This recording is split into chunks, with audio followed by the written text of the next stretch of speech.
Wait, how long has the timer been at 0? Check lights.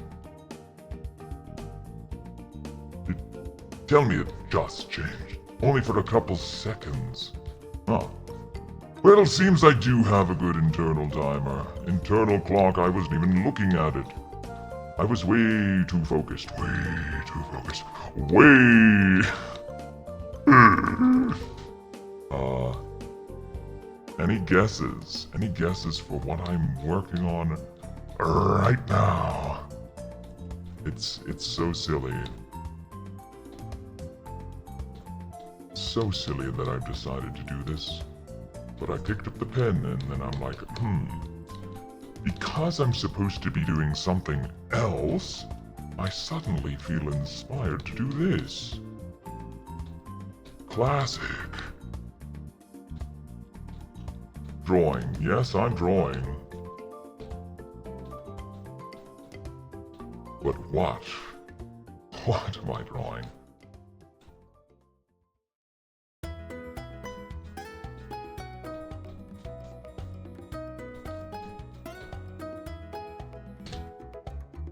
Do I even have VTube Studio turned up? No, I don't.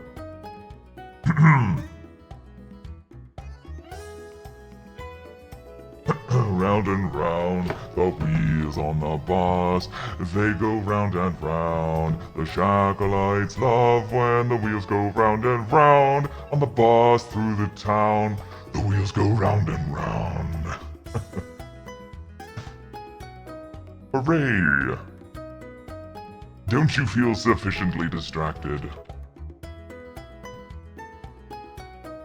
Nice. That's very good. A 20 stream streak, very nice, Octo. An 80 stream streak from our dear Cherry. Oh my goodness. Wow. Wow.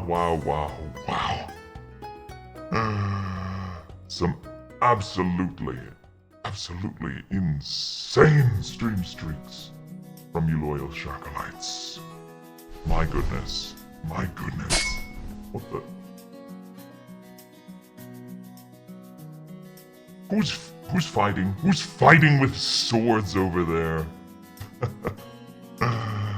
How are you all? Hootaro, you see a new redeem. Look at your points. What new redeem? Hooray! Good job, Skaith. I hope that the recompense redeem works. 'Cause I've only gotten to do limited testing on it. You're very tired and in pain, Cherry. That's not good. That's not what we like to hear. Cherry, I hope you feel better soon. Well.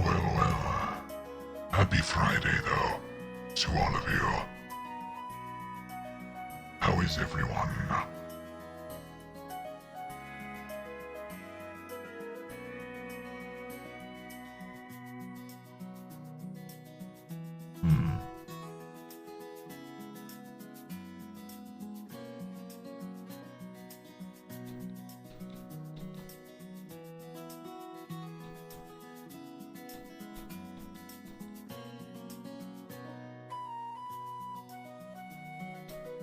And there were no guesses.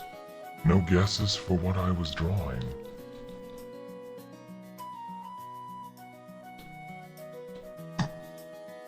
It's so silly. Why am I doing this? I mean, she's gonna love it, I think. Even though not entirely confident in my ability to paint.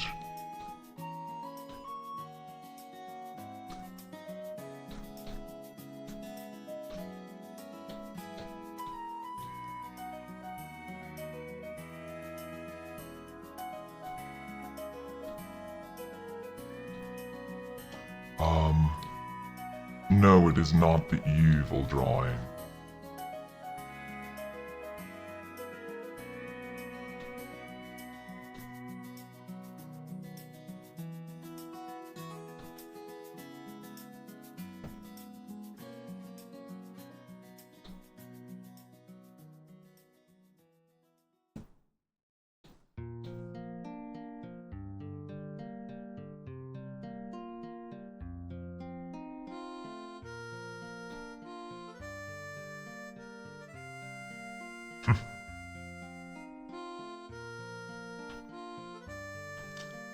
Is there word of the day? Yes, there is. Great question. There indeed is word of the day. Yes. It once again starts with a C. Please let it be easy.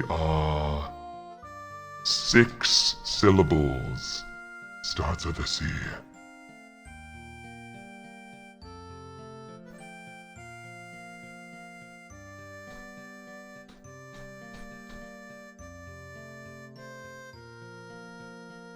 Your guess?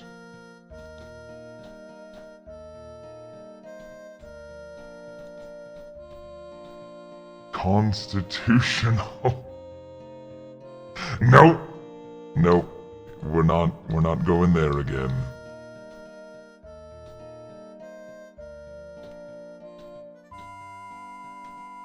Congratulations. That's a good guess. Am I making the Resident Evil 7 painting? Maybe. Maybe. Oh, it's so silly. Oh, it looks so uncanny. But I think that's part of the charm, hopefully.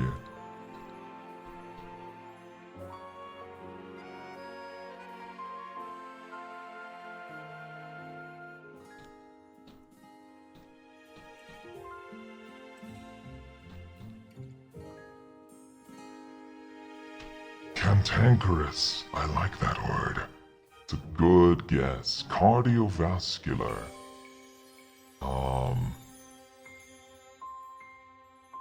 Consequences? Curmudgeon. It's 5 syllables.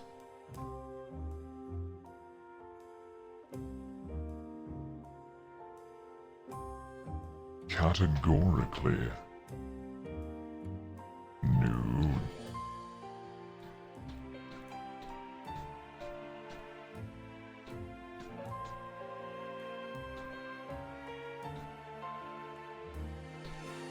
Server has too many layers to her hair. Has anybody told her that?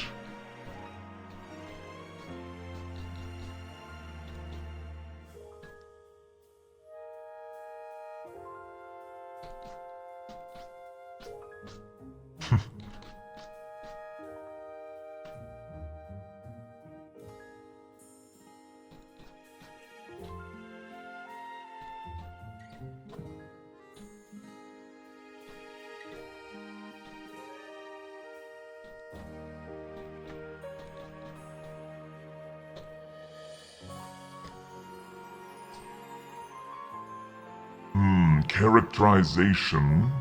No. Contemporaneous? I don't know if that's a word. Compatibility. One too many syllables. Compatibility is a rather compact word. You wouldn't expect it to have so many syllables, huh? Just by looking at it.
Alright, let's see. Sorry, I get focused sometimes. Constitutional. Raccoon, it's not that. It's not that. Complimentary. Good. Cerberus cute MHM. Pass it on. A good guess. Contradictoriness. Cerebrovascular. Interesting guess. Choreographical. Too many syllables. Contamination. Good guess. Cerbification. Cerbification. Can we get that word, a officiated. I think it needs to be a word.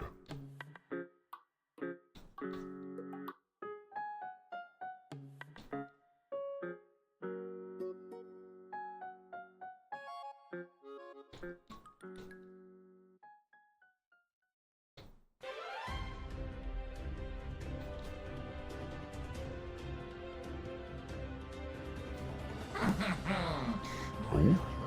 Who's that? Sloth. Hi, Sloth. Mumu Amigo, you know, I figured you might draw something like this soon after yesterday. Anyway, hi, you are adorable and this looks great so far. Are Shakalites guessing word Fwoj? Yes. Also in home UP. Also what? Also, you're home, yippee! Welcome home, welcome home. You were on vacation, right? Did you have fun? Did you have a good time? I hope so. And I hope you're ready to jump back into the fray. Yes. Things are as tumultuous as ever, and the arduous tasks that await you. I can only hope you are ready.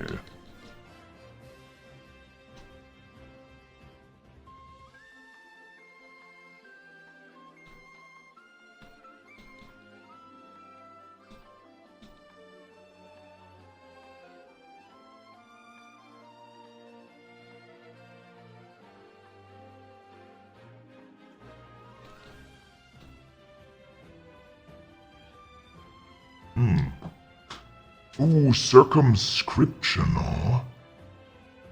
You're getting closer. Circumambulatory. Caustically. Comprehensibility. Circumferential? Circumferential. Oh. Hold on. Hold on! Let me grab it. Wait a minute. Wait a minute. Hold the presses. Hold the presses! Raccoon. I've been reduced! Ah! Chocolites! I'm so far away!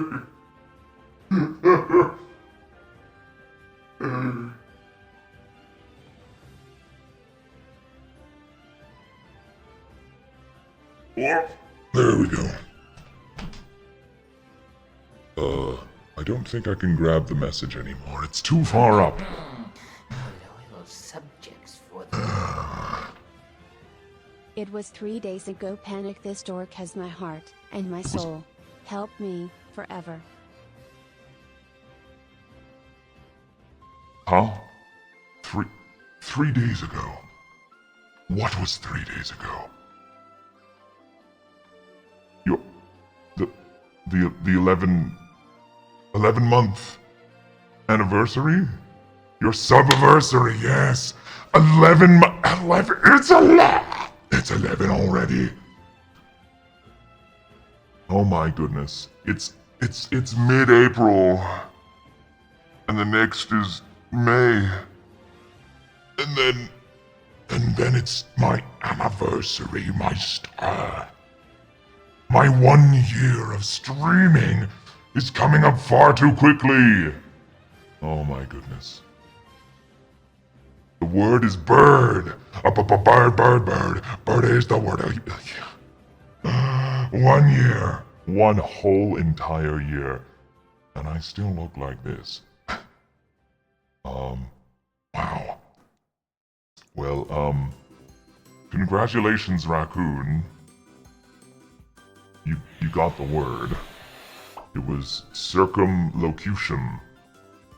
Who here remembers what the word circumlocution means? I fancy myself having a penchant for a bit of circumlocution in this general vicinity.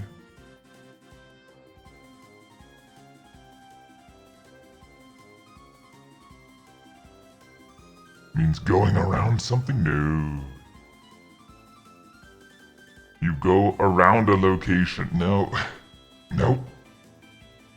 That is incorrect. It means yapping, pretty much. Why use many words when few will do the trick? Circumlocution is the concept of doing exactly not that.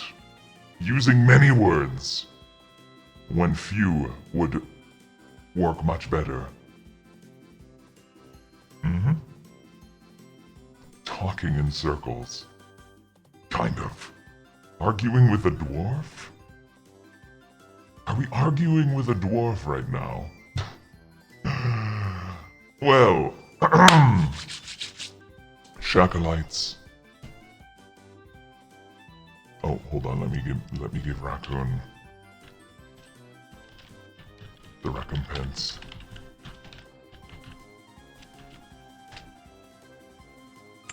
There you are. Now. I've gathered you here today because it's come to my attention. I'm nearly a year into streaming, and I'm no closer to the goal that I set out. I'm no closer to achieving what I want to do. The reason I started streaming in the first place. Perhaps I didn't properly assess how much work it would be. But we're here now. So, we're going to make progress, whether I like it or not. These things take time, yes. Yes, these things take time. But the problem is I haven't been setting aside time for it. Yes, it's a ton of work, and I think I'd have more to say about it if I was actually putting time into getting anything done towards what I want to do. Instead, it's just stewing in my mind as an unattainable huge goal on the horizon, and I have not taken a single step towards it, you know?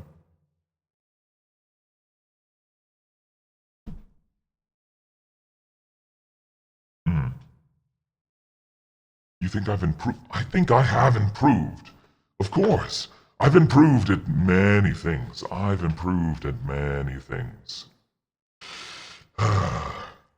And I think the best course of action is to simply make it part of the game. I've held off on doing this largely because, well, I don't know where to start. And there's this funny thing that's been taking up all of my time called, streaming. So, I figured why not? Why not do my progress? Why not push myself in the right direction as part of streams? I'm hoping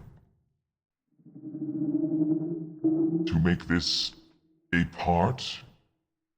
weekly part, or maybe bi-weekly, that is once per 2 weeks, part of streams where we will quote-unquote Devstream the, the dungeon progress, which right now is basically not gonna be a lot of putting pen to paper. It's more going to be just taking stock of what ideas I have and figuring out where I need to start.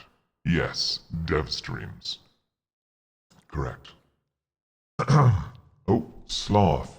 Your laptop crashed. Great start to getting home, oh dear. Anyways, here's the message you were waiting to send. The whale is indeed back from the aquatic mammal land of whales from their visit to a father who isn't a whale. Surprising, I'm sure. Yes, I did have fun, and hell yeah, brother, I live for the fray. Frayed cables, that is. I'm currently eating your drawing tablet's internal wiring. Sloth!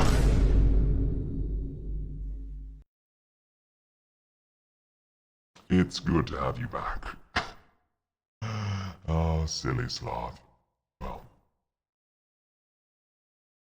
dungeon expansion renovation. Yes, yes, yes, exactly. It starts in the measurements.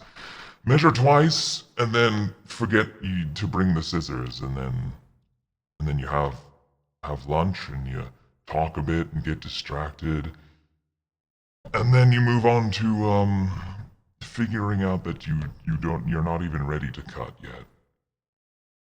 You know?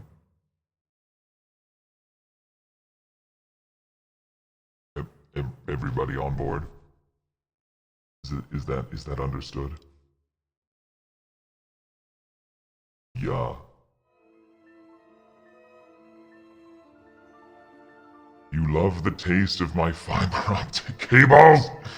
Shakalites, I need those! I need those! I was gonna make a nice spaghetti later. Now I'm gonna starve. How, how dare you? You mischievous little barnacles!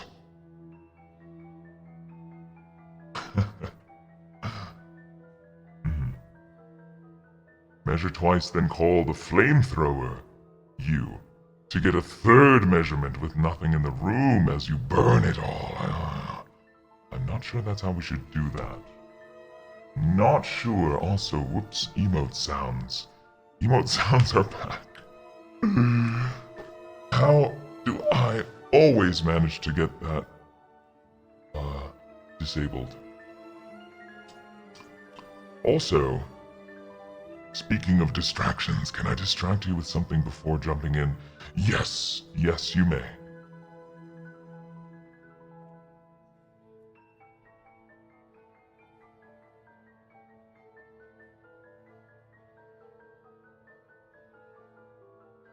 He's typing it up. I can hear him little.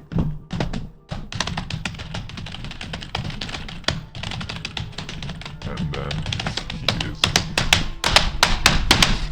Sorry, I got really into it.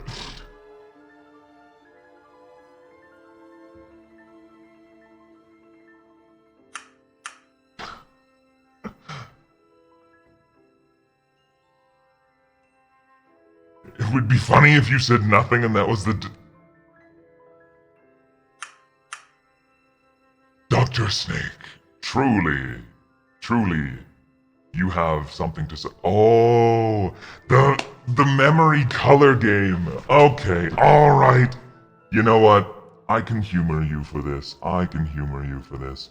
Dr. Snake has prepared for me a game. A game that's designed to make color deficient people like myself look like a fool in front of their friends. Thankfully, I don't have any friends here, so let us begin.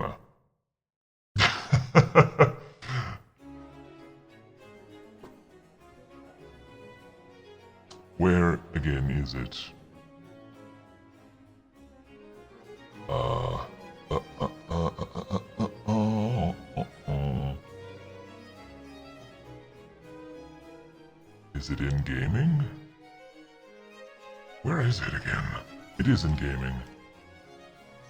Okay, here we go. Let me get this up on screen.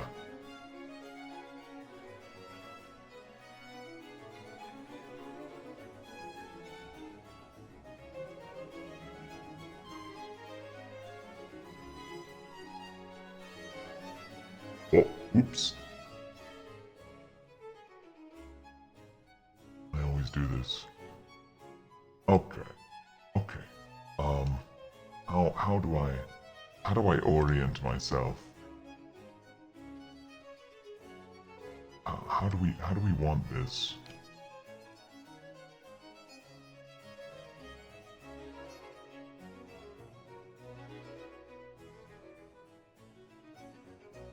Is this good? How's this? Alright. Color. Color. A fickle thing that us creatures of the realms perceive in many different ways. This is dialed.gg. Humans can't reliably recall colors. Well, guess what? I'm not a human, so... This is a simple game to see how good or bad you are at it. We'll show you 5 colors, then you try and recreate them. What the? Single player. Ready, set, go. This color. This is the first color. What the? I don't even... It was like a weird greenish, palish Red. thing. Like that? I guess? If it was darker and slightly more saturated?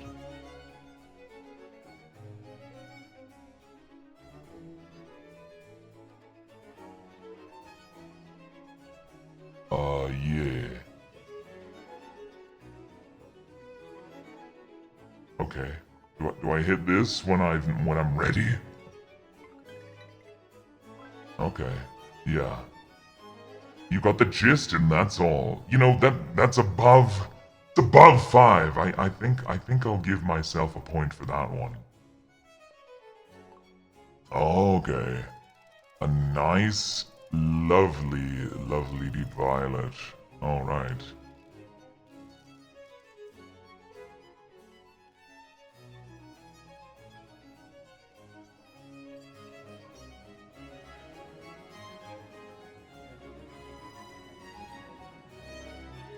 I think it's a bit more bluish.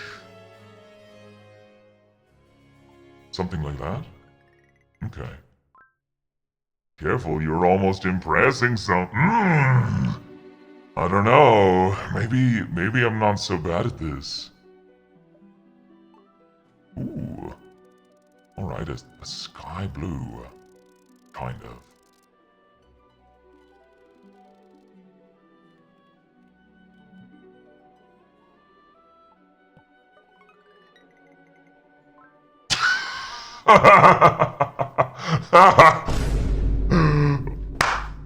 Yeah.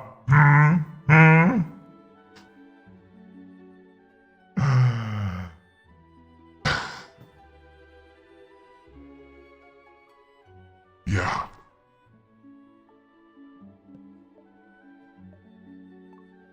Oh, I don't even know what that is. I don't even know what that is. I'm gonna guess it's somewhere around here.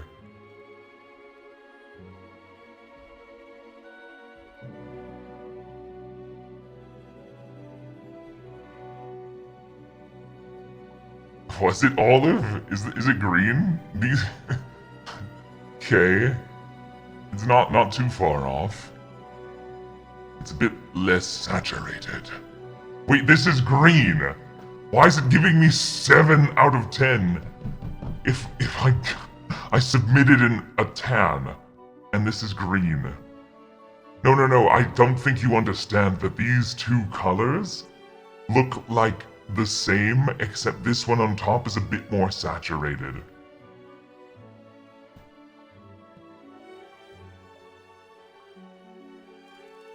Okay, we've got a pale turquoise navy, which is a bit dark-ish.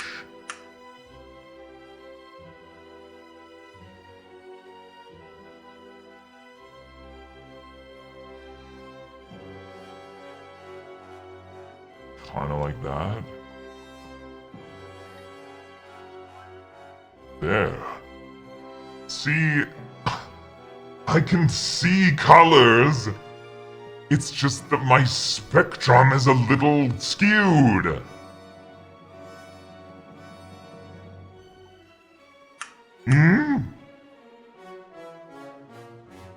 These are 2 different blues.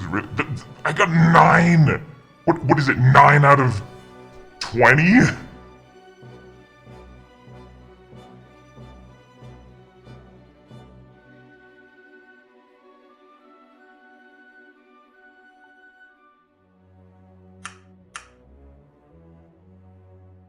I know, I agree. If what you're saying is true, I should get like 2 out of 10. Hold on, let me test something.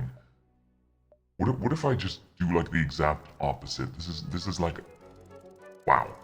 This is like the hottest purple pink I've ever seen. Like it's like there. But what if I do the exact opposite? Hmm? Okay. Okay, I see. That should be 0. Right.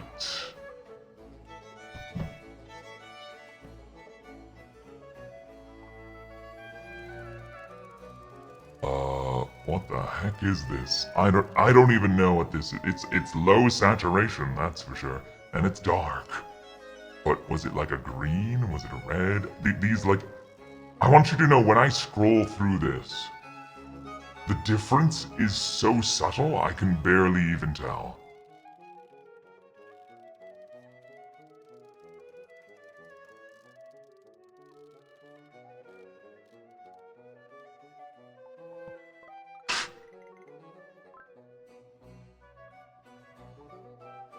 Yeah, so okay. 8 is like the baseline.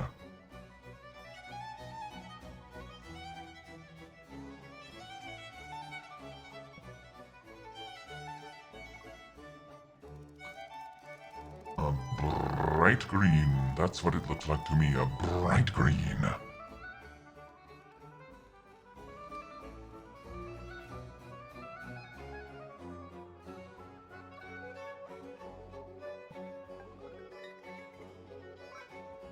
Well? Well?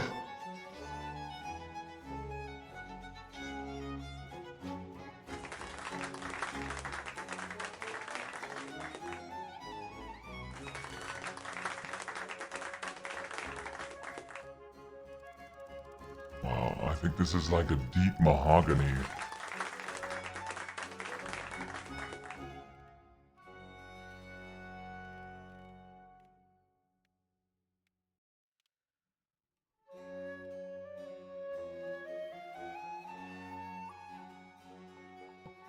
Oh boy, it was a lot less saturated. Oh, your internet hates you right now.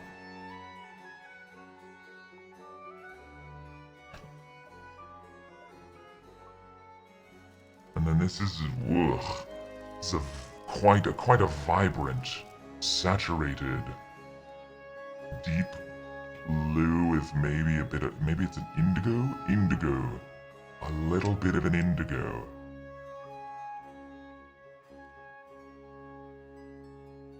Like that? Oh, it was darker. Ah, too much purple, got it, okay. The first one was a test. Single player. Wow.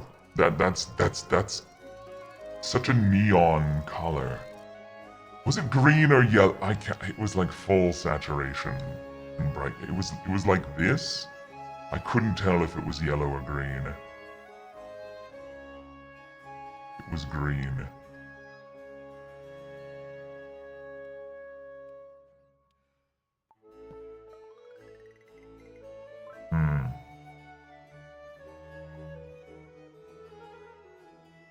Too bright, too bright.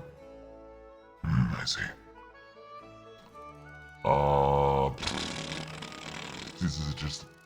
When you get the muddy, desaturated colors, I really struggle to tell where they fall.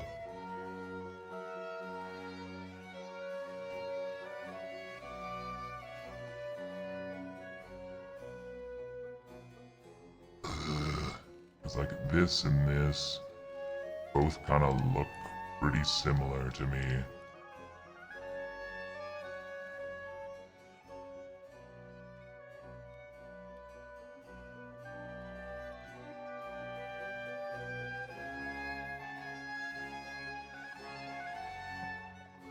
It was more saturated.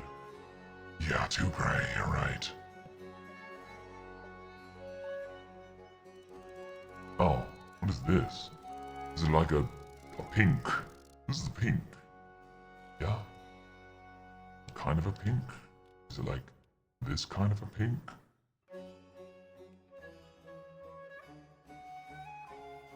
Maybe it's up here. No. Definitely down here.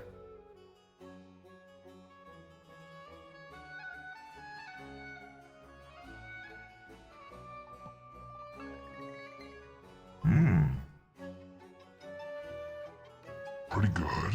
Pretty good. I'm not colorblind! I have red-green color deficiency. See, this I'm pretty sure is a green, but it could very well be a dark desaturated yellow. Well, not dark, but pretty sure that was something like...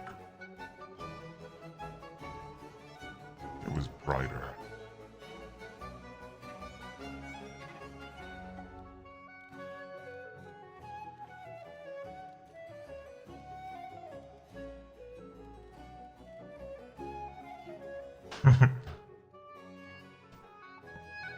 No.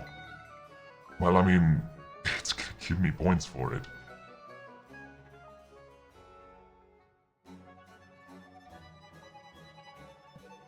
It was something, alright. And this is like do-re-mi pink.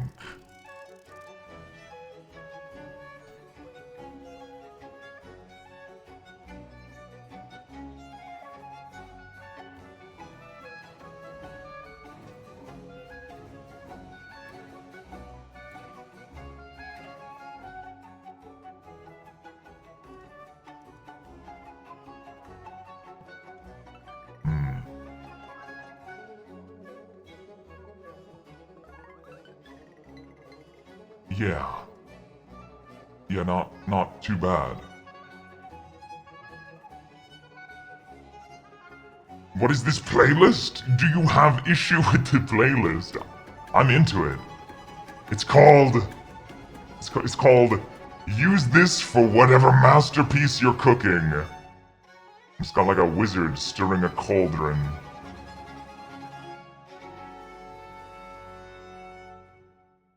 I think it's great.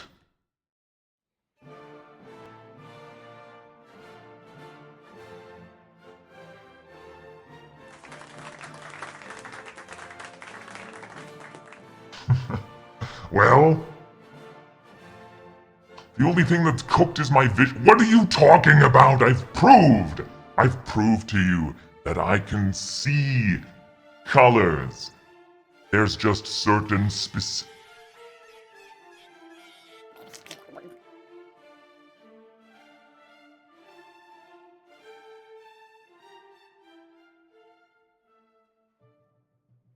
I proved to you that the spectrum of yellow and green and the spectrum of blue and purple is a little bit hard for me to discern.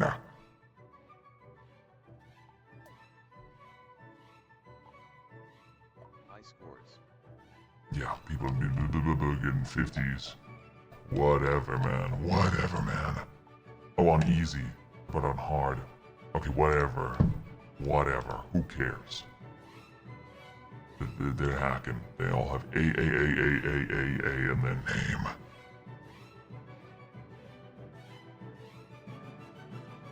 Anyways. Listen. I didn't do this test so that you could brag and so you could point fingers at me and laugh. I did this test so you could better understand what I'm dealing with.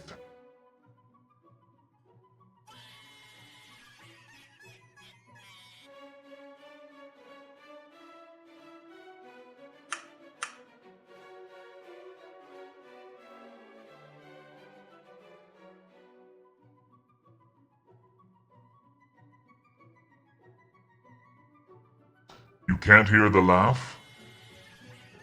You're telling me you can't hear that?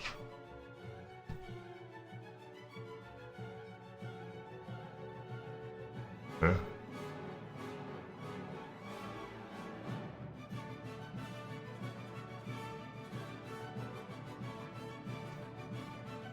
It's a little quiet. Hold on.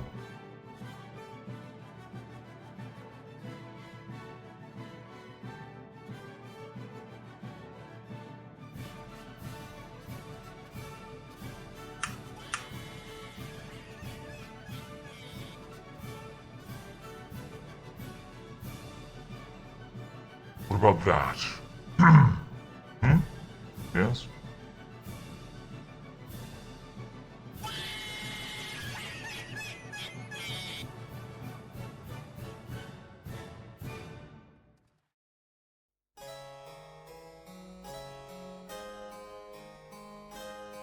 Hmm.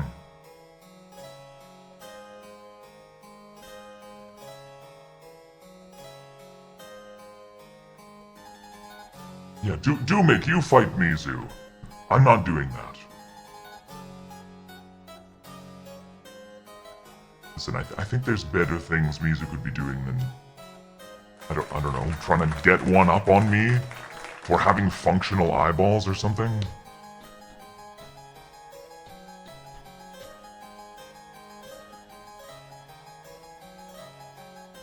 Oi. Yeah, like farming for Varuna, Mizu? You want Varuna so bad, go farm for her. No, Raccoon. Both of our Warframe luck sucks. You saw yesterday. Alright, well then, Mizu, you can't complain to me. You cannot complain to me. Thank you for for the Ifari skin, though. Lovely.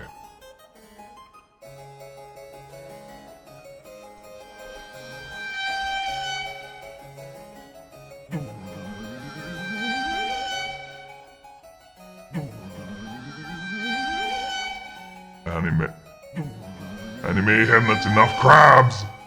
That's enough crabs! Yeah! I won't be able to focus at this point. I feel like the productivity of this stream is compromised already, but,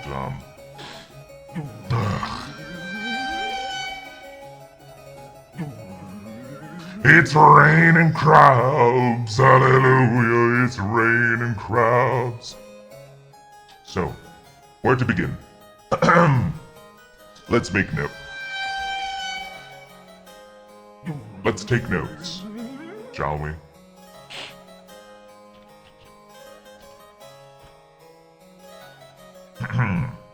Yes. So, first off, we must assess the concept.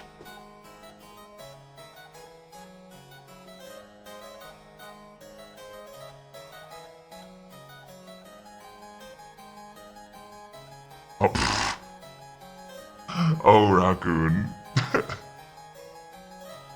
Isn't Barrow Katir here this weekend? What a time. What a time to be, farming in Warframe. He has the Lloyd floof. Nice. I just wish, I wish I had steel essence so that I could just buy some relic packs, but goodness gracious. You got a 44. Nice.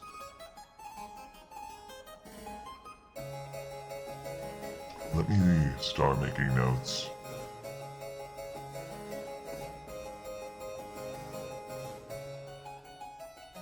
All right.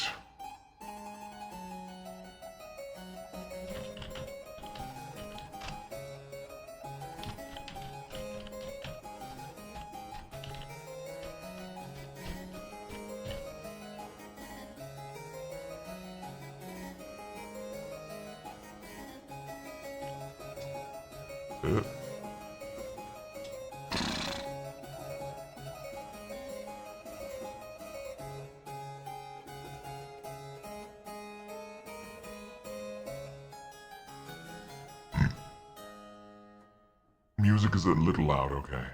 I see.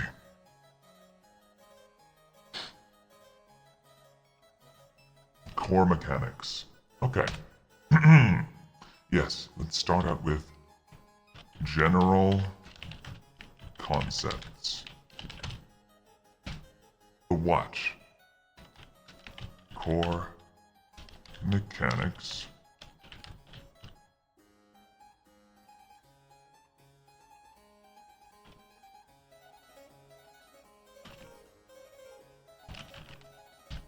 Single player focused.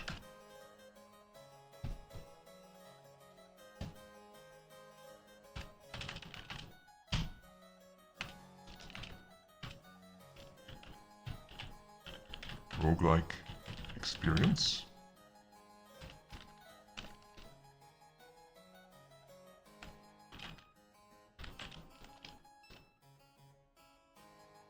Randomized room-based encounters / puzzles.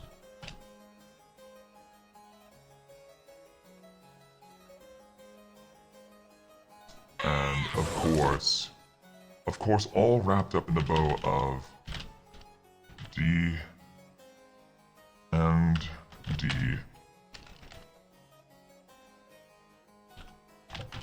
Dice rolling system.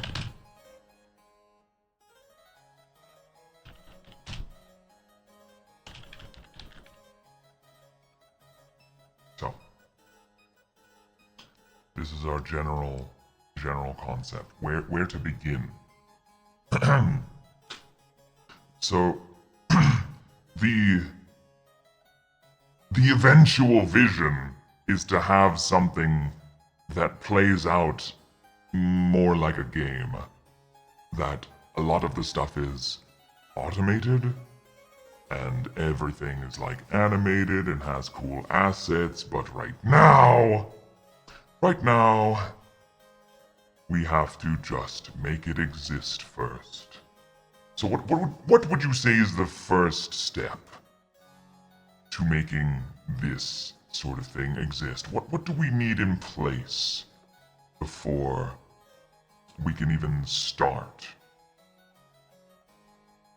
What is the gameplay? What is the gameplay?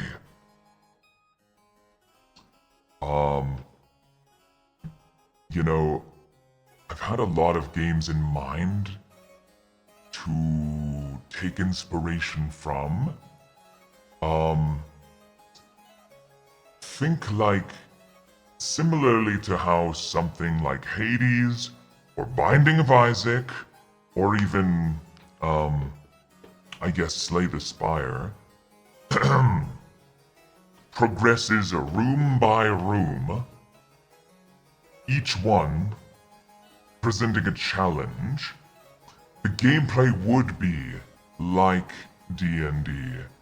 Turn-based combat, and outside of combat, it would be skill check-based puzzles or obstacles.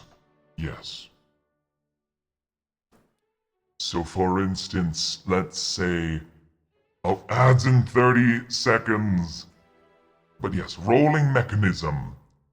For instance, in one room, you fight an easy pair of enemies. You might be able to take them out without them ever rolling an attack that gets past your armor class. I like the idea, since it's single-player focused. I do like the idea of being able to anticipate the enemy's next action. So you can plan accordingly. It should weigh in favor of the player feeling like whether they win or lose, it should be generally fair. Like losing won't come out of nowhere unexpectedly. will I control a single adventurer or a party. This is my vision is for a single adventurer. And decisions will be determined via polls. Public polls. More loyal subjects for the Lord. Pogs 11. Pogs 11. Pogs 11. I know 11 months already. Dark Souls mention. Where Dark Souls? Who mentioned Dark Souls? Oh, a rolling mechanism? Not like that. Oh, wait. Oh, Bites said Dark Souls. Yeah, I know almost a year is crazy. It's crazy. Oh, man. It's still happening on stream, yes, exactly.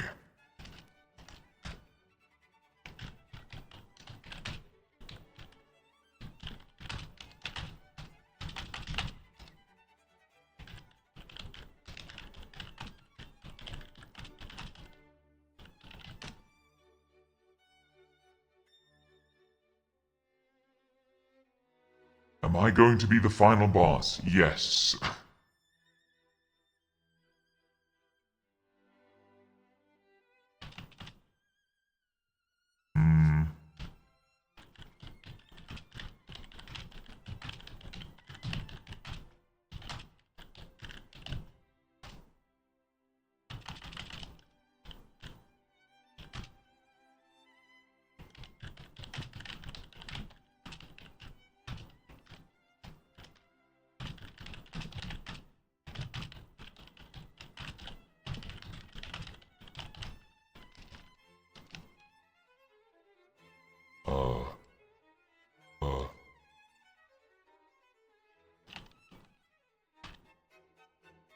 Ding dong.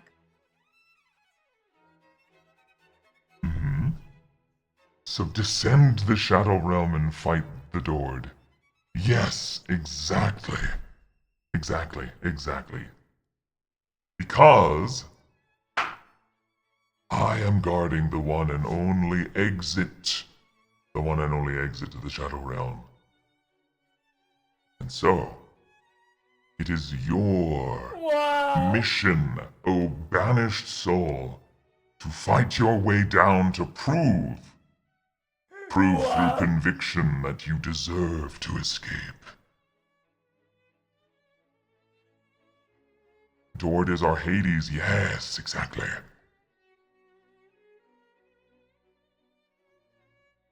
We need a raccoon class. Children would be mini-bosses. That's a possibility, but we'll see. Okay. General concepts. Core mechanics. Let's move on to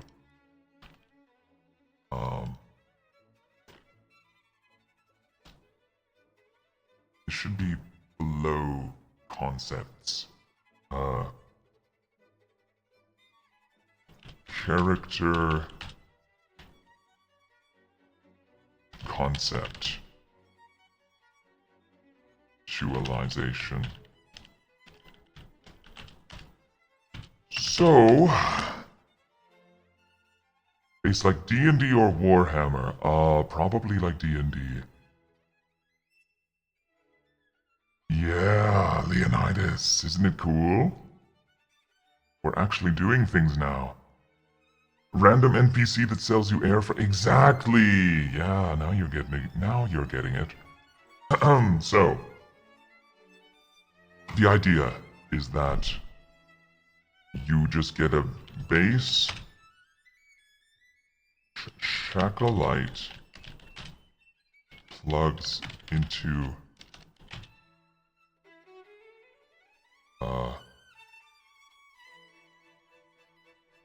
variable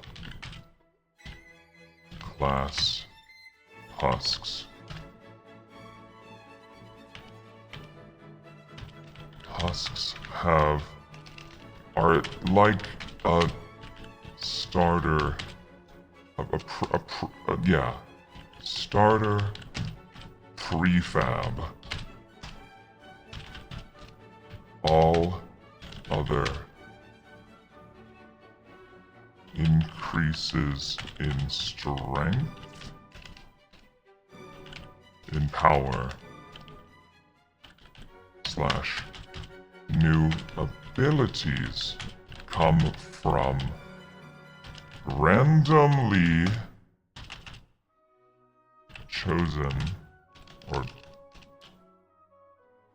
randomly earned choices from loot / combat rooms. So you'll basically, if you choose like a starter husk, like a fighter, if you choose to start as a fighter, you'll have, like, you'll start with a sword, and the husk will have, let's say, a +2 or 3 strength modifier and some basic stats. And then, okay, let me get a different, let me get a new text thing to give you an idea of what I'm talking about.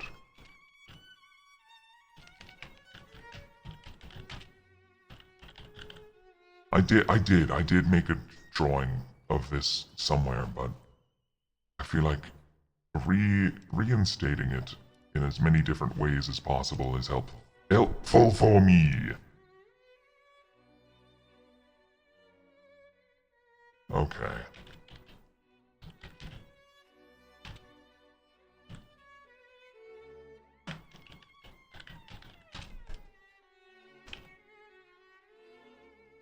I'm just gonna be flooding the screen now. Okay, rewards, examples. For instance, D&D style stats? I think mostly yes. It could be slightly different. Yeah, sorry as well about the TTS. Until about, for another 5 days, the TTS won't be able to be used with channel points. Okay, so, reward examples. Simple things like +1 in a given stat.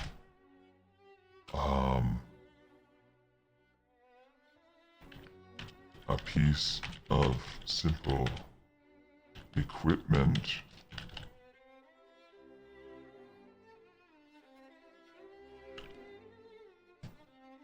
A potion. Something like a recompense.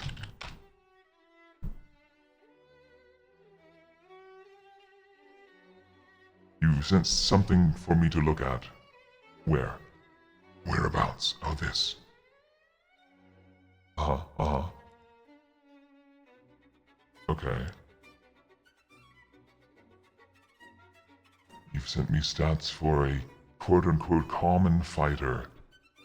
You've gone with initiative, mind, body, speech, and attacks. I think because it's a single-player focused system, I believe I am going to forego initiative and simply always let every turn start with the player's turn. I think it flows better like that rather than mingling the player turn in with however many combatants there might be. Just player turn, enemy turn. Player turn is always first. Mind, body, and speech. I get what you're going for here. Whereas mind is like the spellcasting stats, like wisdom and intelligence. Body is the physical stats, like strength and dexterity. And speech is, well, charisma, I guess. But, I could definitely see that kind of a system being able to simplify things. I don't know. It's hard to say. I feel like the more you change from what you're basing it on, the more work that is, even if it is simplifying it. But yes, things like Action Surge would be something, yeah, like a class feature. Exactly. You'd get like one starting class feature for every class. Like, yes, Fighter would get the Action Surge. And here it says Monk, the Flurry of Blows, yes. The Rage for the Barbarian, Sneak Attack for the Rogue, and then...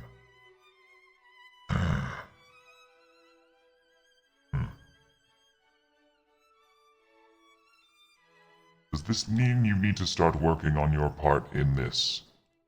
What part might that be? I would say hold off on committing to anything because while I appreciate people sharing their ideas, do not start working on something pertaining to how your own your own vision of this concept might go, because ultimately I will be working to find how I am establishing my vision of this. And then once that is fully realized, once my my rules and guidelines are fully in place, then you can start working off of that. Oh, okay. Fair enough, Leonidas, as long as you understand.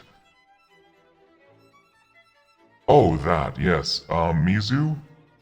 Sure thing, just like conceptually and aesthetically. Yeah, you can go ahead and do what you feel like you would like to for that.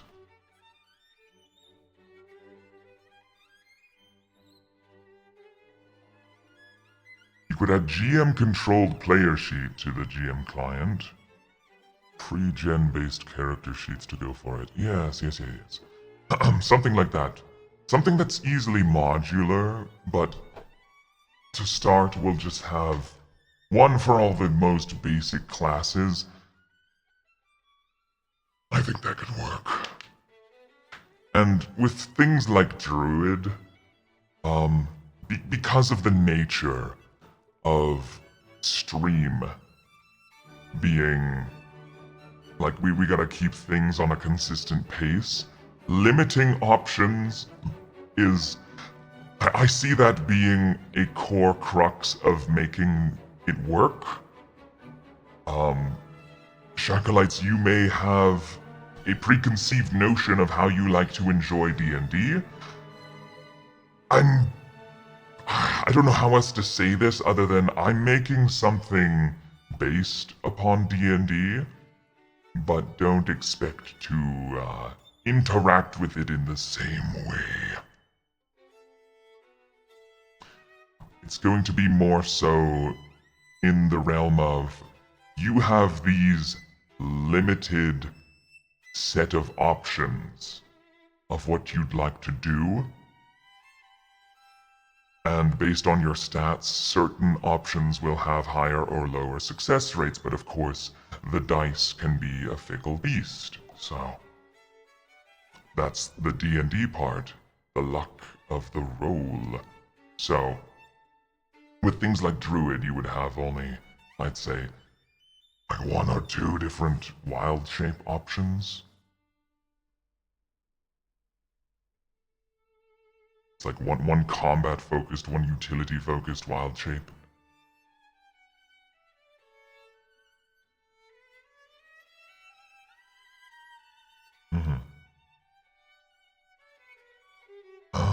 You could put those in to start, the base character sheets. Okay. Yes, and I want them really cut back. Like when I say Action Surge is the special ability of the fighter, I mean that's like the only special ability of the fighter. Everything else would be sort of gathered along the way. It's gonna seem really, really like bare bones at the start, but then let me continue giving examples for these rewards. Okay, so simple rewards, +1 in the given stat, a piece of equipment, a potion, a recompense. Just something that pretty basic, but we could get into ability. Ability. So that could be things like a random cantrip or a special weapon or a new skill extra attack as an example. You know? Ring of Three Wishes.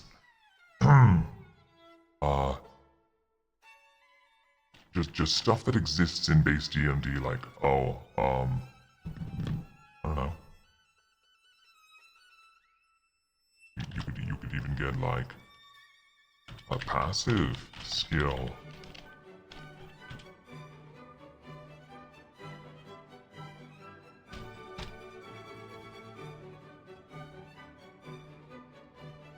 And then, or even +1.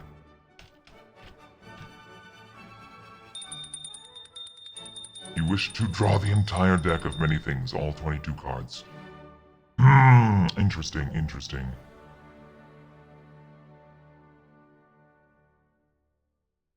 I'm still debating. I'm still debating in my mind how I'm going to handle spells. Because I don't want to have spell slots per se. And I don't want it to be a resource bar that feels too restricting to use.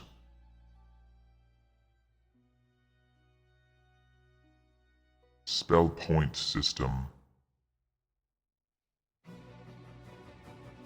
Yeah, like something like Fireball costs 3 spell points.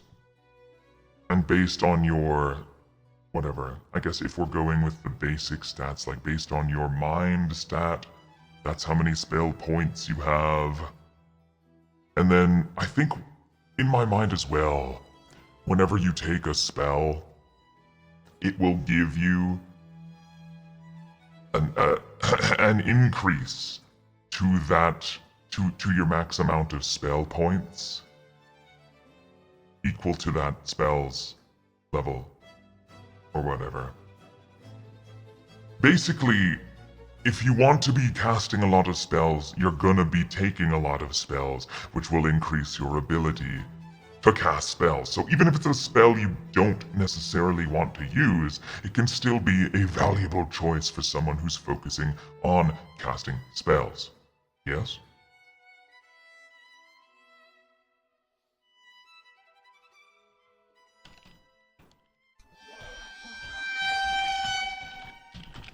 You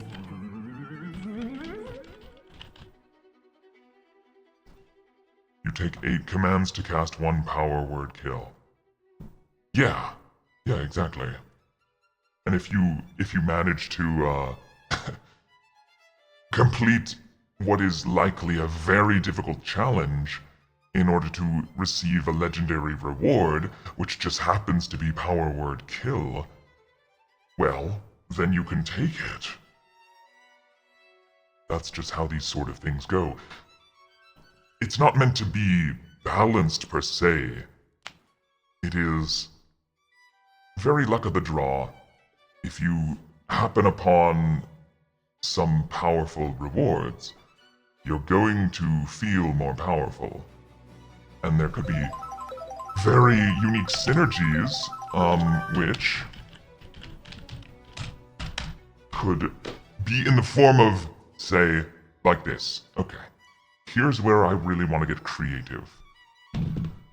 So, it could be things such as special passive quirks. that say something along the lines of 20% stun chance on bludgeoning, or something like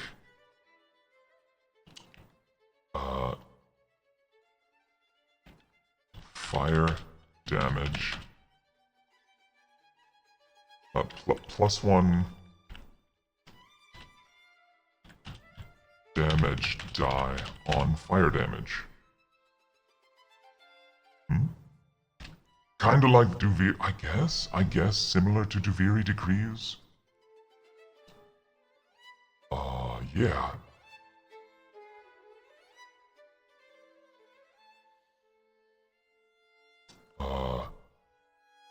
Stuff like that. Like, oh. Lightning damage chains to +1 enemy. And things like that. So you can have an elemental focus if you want.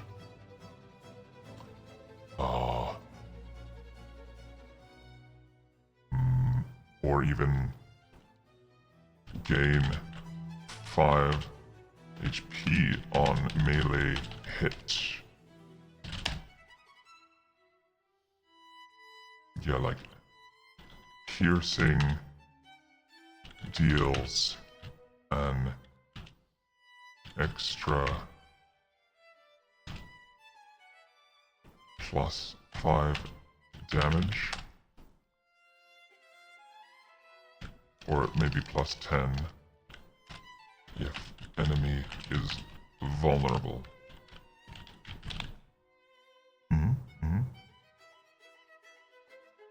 He wants, yeah, exactly. He wants an interactive D&D Slay the Spire thing, yeah, essentially.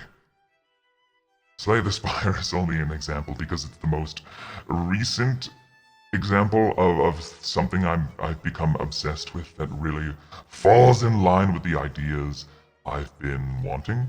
But the ideas, the concepts here, have been floating around in my mind for quite some time. It just so happens that Slay the Spire has executed them, a lot of them, quite well.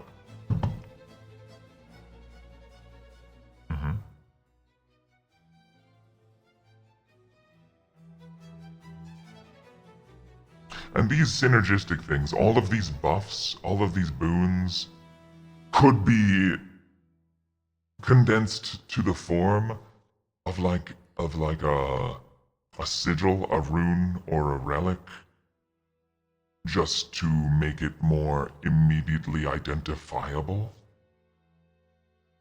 It'll take some time to figure out exactly what I want to do. I supply, yeah, it could do like, oh yeah, cold damage makes enemy, like, now makes enemy vulnerable to bludgeoning. Or like, cold damage. Oh, where's my... There.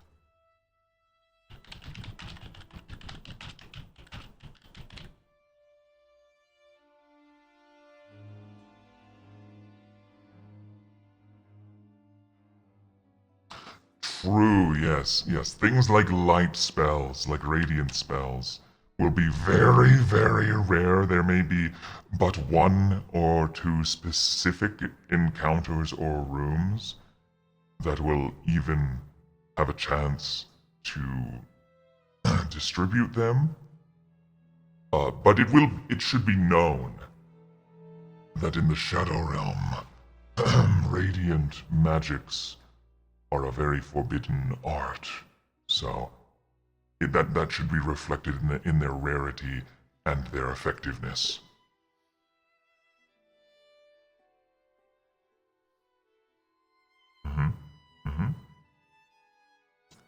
So, Given all this, you can only think of 3 people that can really give them. And only 7 that can use them. What are you trying to say, Sloth? Hmm?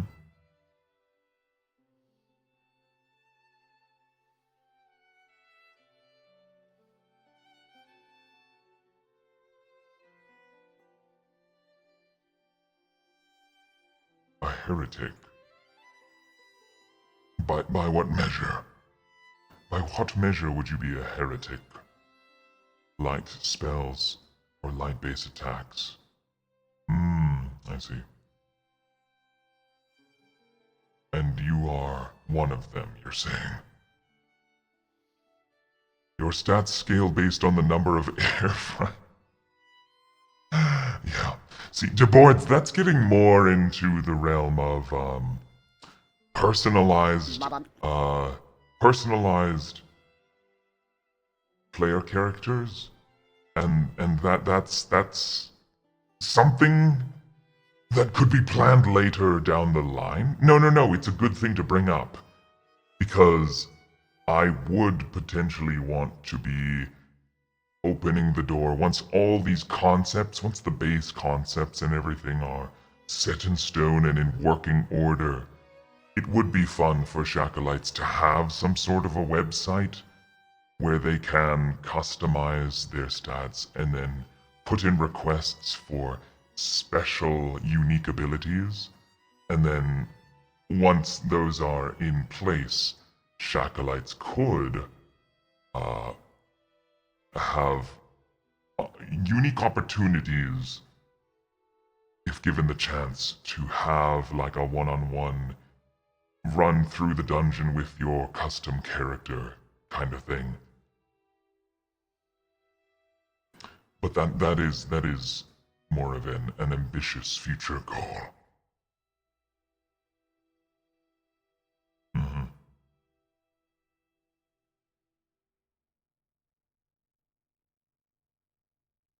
So, right, I was saying, given all this, given all these ideas, what do you think is the most feasible thing to go ahead and start, actually working out and fleshing out, finishing, as it were?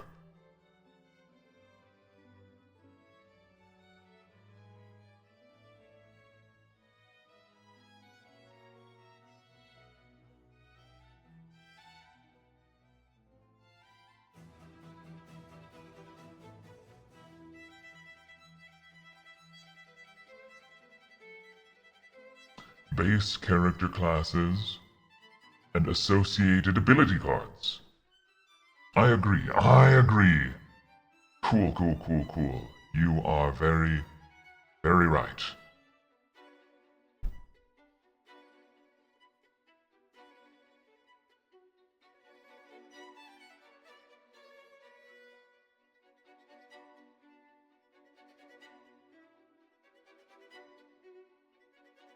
All right.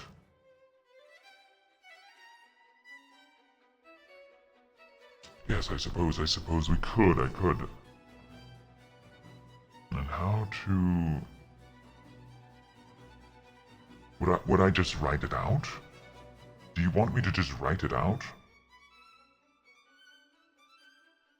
Hmm.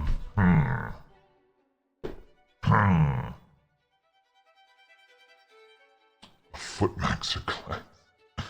I'm also thinking, if I'm to give classes, base classes, certain stat spreads, and I'm going to have potential skill-based obstacles and challenges, do I want to keep all of the stats? Like, having one stat that pertains to body, you wouldn't be able to discern between someone who is very physically strong and someone who is more dexterously nimble. So, for example, heaving a boulder out of your way versus scaling a wall or jumping a gap, or even slipping past some very precariously placed traps. And then other things such as constitution, which more relate to the body's ability to resist. Like being able to stomach a very foul-tasting fruit, which then gives you a certain bonus. You know? You know what I'm saying? This is what I'm getting at. For example, if you come into a room and you're presented with a tree that bears a wrinkly, foul-smelling fruit, and upon investigation, upon a sufficient investigation or nature check, you would be able to discern that consuming this fruit would give you a particular benefit. But being able to actually stomach it would be, you know, a challenge on its own, which would be determined by a constitution check. So if you fail that, as much as you may want the bonus, you are simply unable to stomach it. That's an example of like one potential room that exists within the Shadow Realm dungeon, and that you could come across.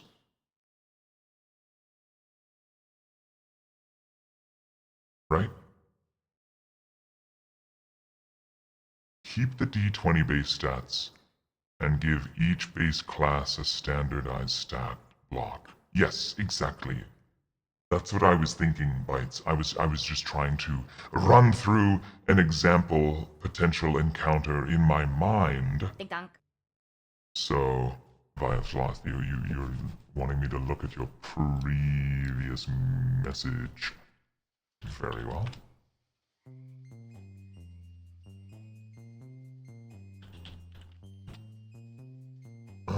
Let's see what you said. If you use D&D stats, you can probably use the NPC versions of the classes as reference. Okay, I see. Yeah, okay.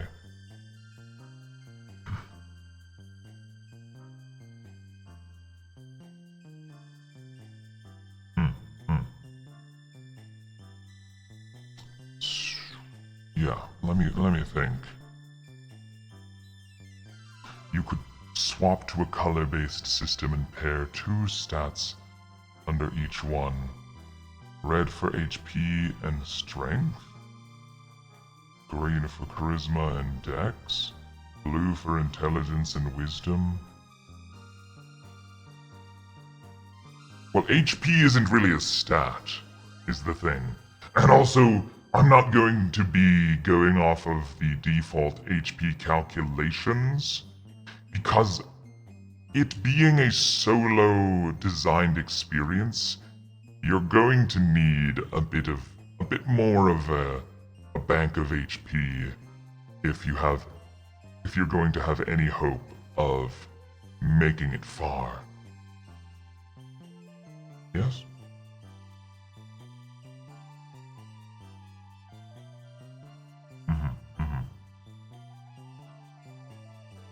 All right.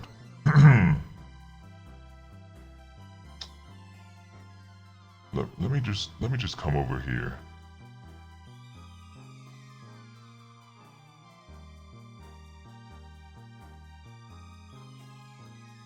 Where is...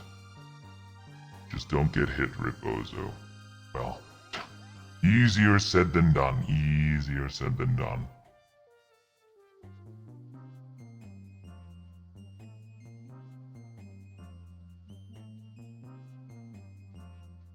Okay.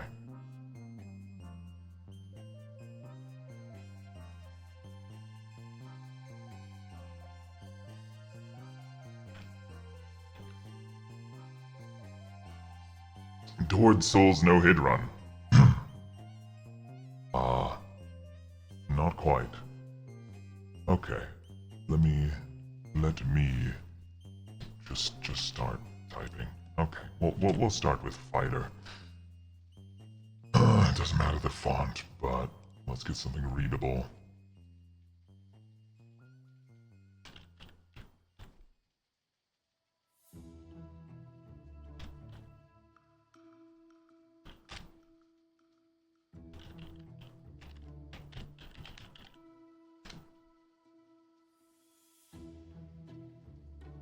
Okay, but why get something readable when you could have something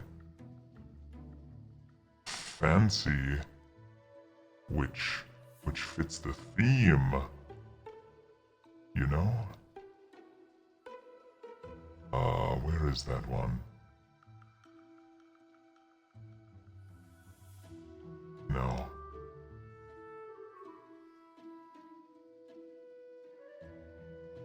I know I have one.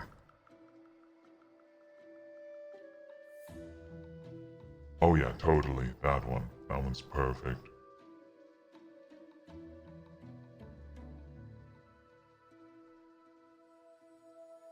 Yes. Perfect. Yep, that's what I'm looking for.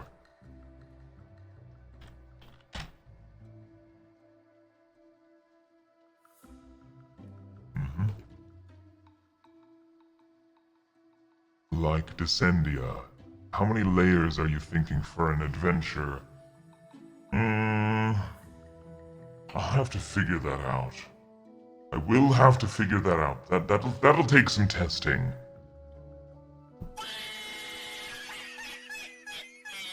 Why are you laughing?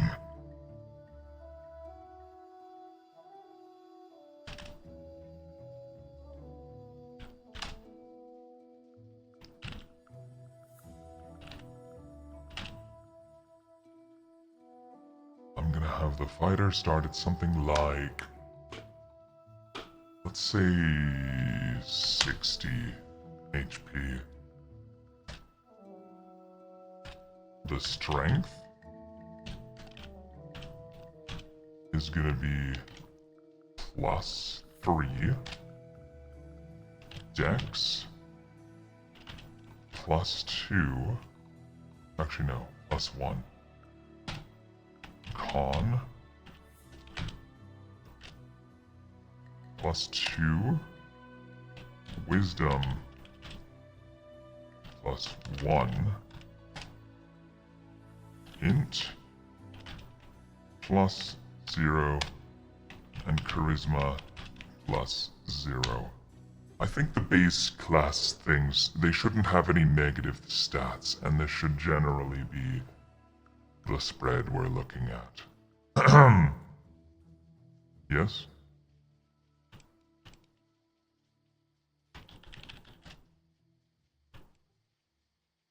And then you have stuff that falls under more like equipment and abilities.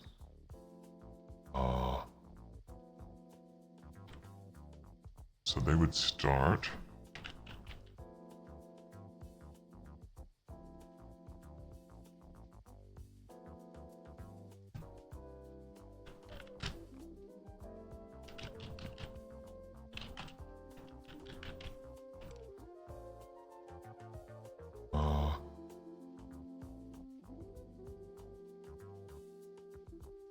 I want a concise word that can cover the concepts of not only equipment but abilities. How should I?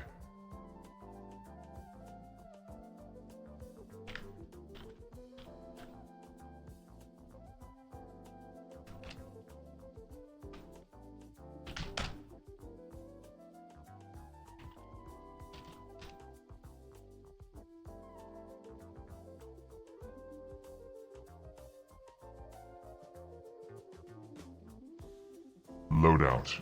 Sure, loadout.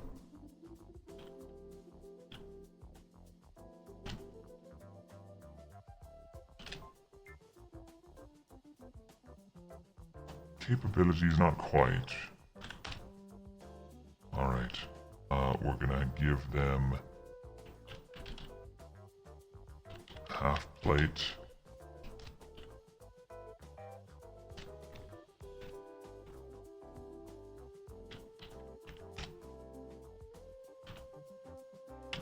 Which would, I think that's 16 AC.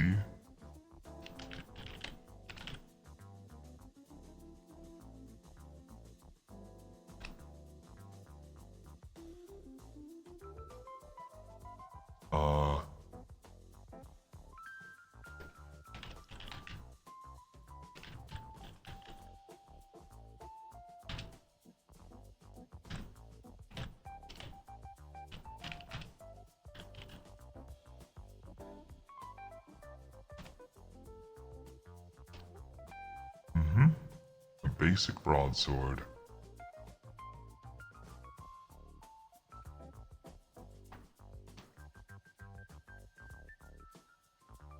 He got nothing while you sent him all the thing. Leo saying he got nothing while I sent him all those things months ago. What do you mean? What do you mean by that? Fighters should crump the beasties, wog. I would have liked to see how Machismo Man would say that.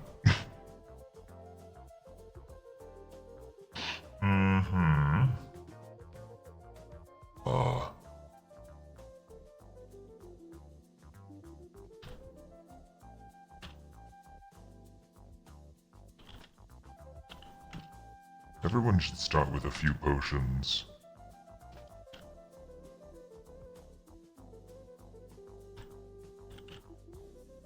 Greater healing potions.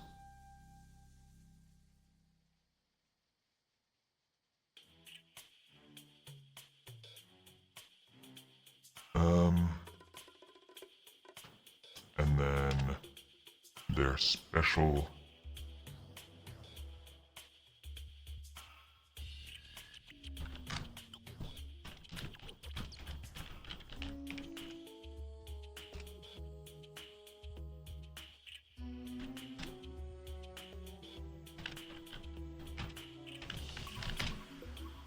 I want to be doing this a little differently, but Action Surge, take 1 extra action on your turn. Cost. The cost would be 1 stamina. Determined by con. So you would be able to use this twice.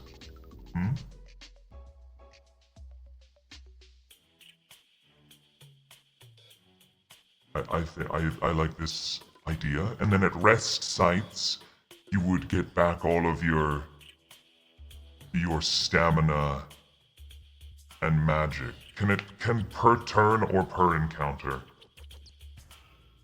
It's per rest, yes. Because having it once per rest, I think is a little not enough. And I want there to be a cohesive, I guess, a method to be able to use it more. That makes sense. So if you see a boon reward that gives you +1 constitution, that should also give you the idea that, oh, I can use Action Surge 1 more time per rest. And of course, other class abilities or other abilities that use stamina may be something that you pick up along your journey. Such as, I don't know, Giant's Might from the Rune Knight subclass. Because it's all based on limited uses, I think having a stamina bar that determines these things would be potentially work better for this.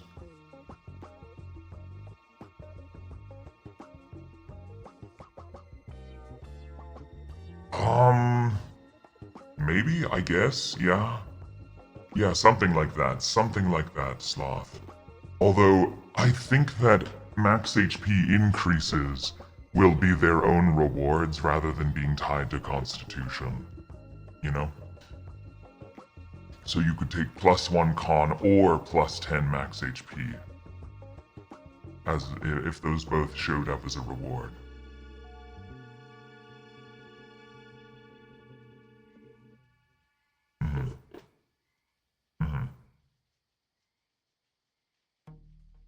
What am I missing? What am I missing?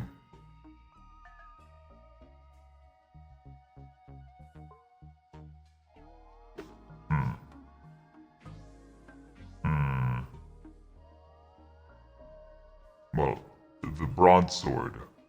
The broadsword is your attack. Currency? I don't know.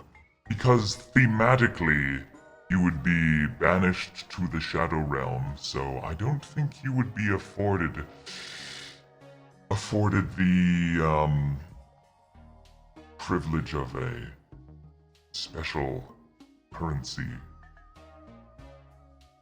The spells he doesn't have. Well, you see, spells. Spells are a thing.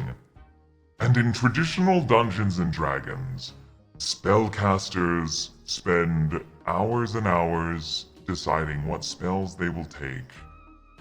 And even in combat, deliberating, oh, is it time to use a spell slot? Oh, woe is the spellcaster with too many options. I'm really hoping to trim that down.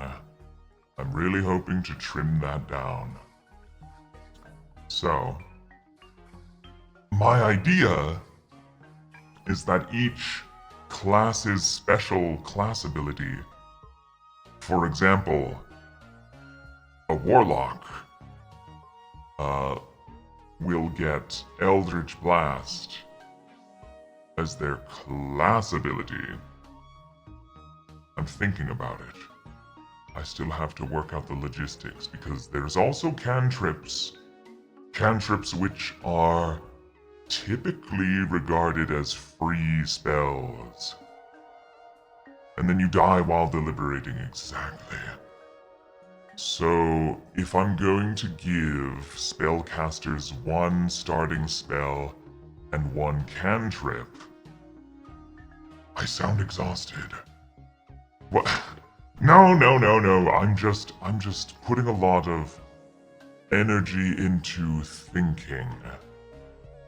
It's time for us to sit down, strap in, and do the work. Do the work that is set in front of us. Subdivide the wizard into separate schools.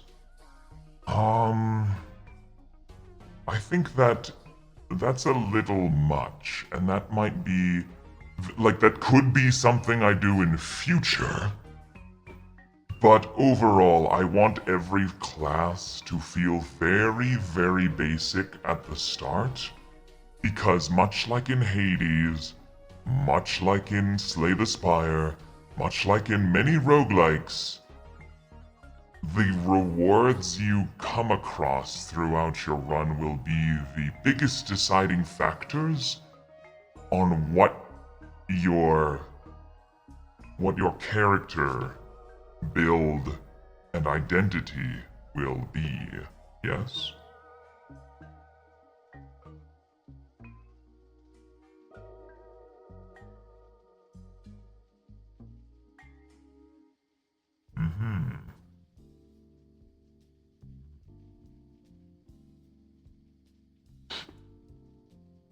So, let's...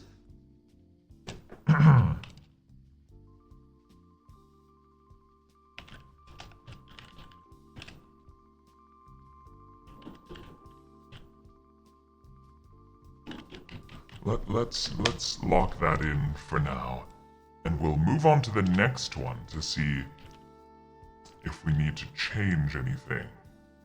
All right. Maybe we should move on to a spellcaster so that we can figure out what we're doing next. What should it be? Maybe wizard. Just as a basic, very basic. So wizard would have a 0 in constitution, a 3 in intelligence, a 0 in strength, a 1 in charisma, a 2 in wisdom. Yeah. Or maybe even a 1 in wisdom and a 4 in intelligence. What do you think? Ding dong. Very min-maxed, which means their HP would be 40.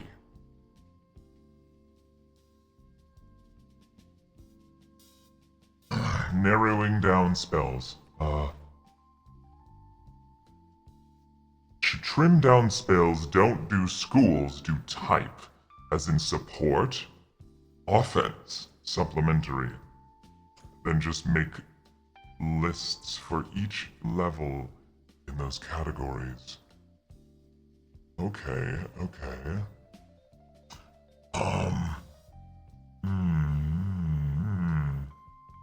This is bringing me back to another train of thought that I had as well, where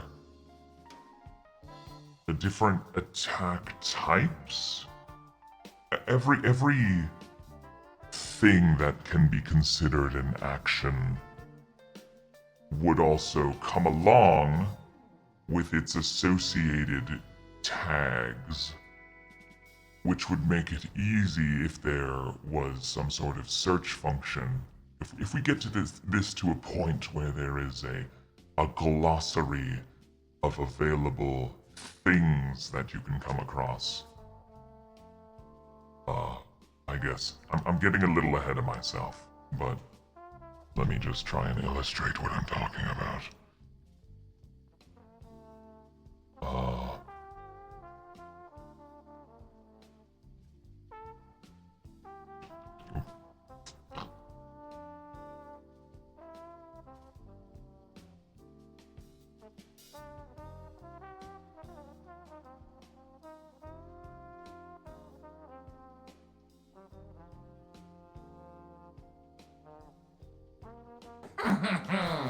More loyal subjects for the Lord.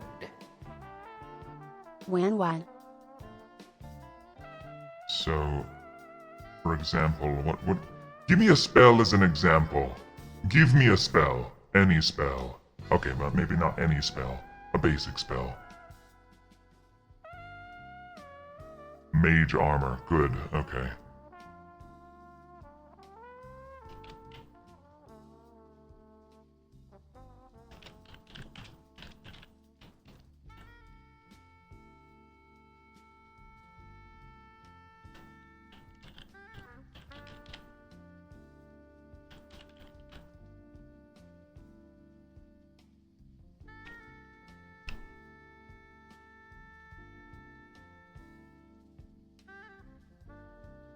And then you could have like, where's my bubble tool?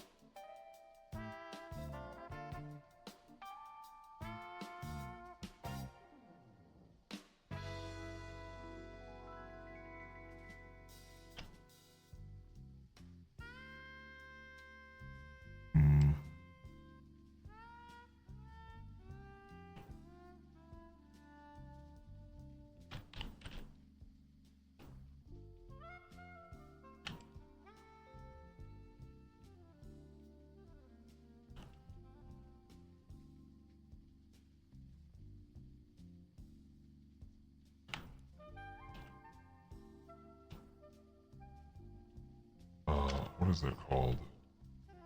The School of Magic.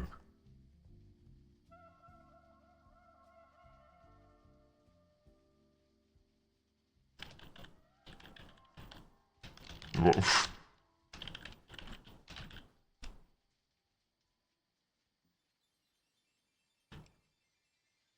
And it could be like one,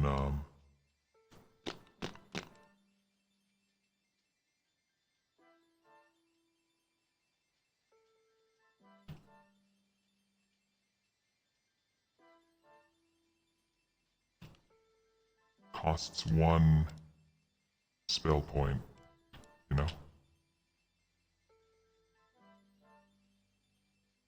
Abjuration, that is the one, that is the School of Magic. You know?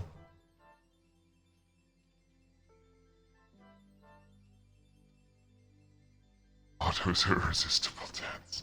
Yeah, having something like that, and it would class as a charm.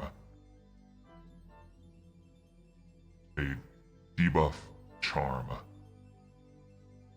So then you could have certain boons, say for instance, all of your defensive actions grant +1 extra AC.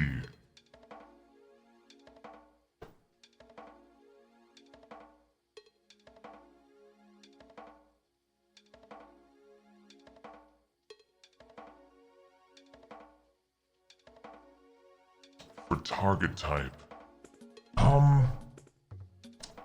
I guess it could be, yeah, because it is self-targeting.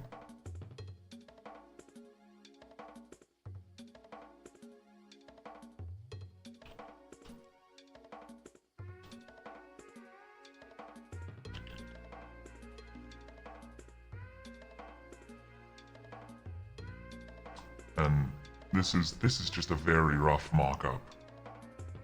But hoping to have something like this. Something like this. Very, very concise little cards, little cue cards that can be referred to. Right? Which of course means I'll likely be excluding a lot of the really strange spells that need a paragraph of description. We are doing work trying to figure out the direction for our little Dungeon and Dragon inspired antics and dealings.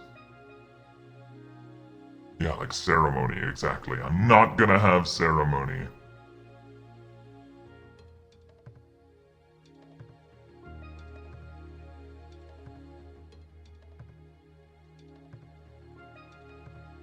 And I could have it be like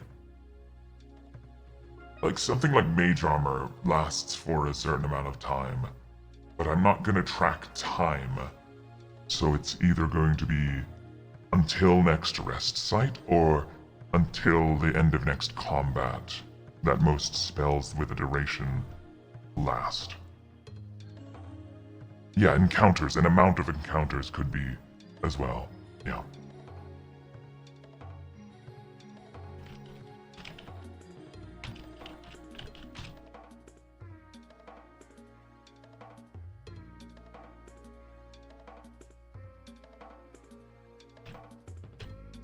Isn't it like 14?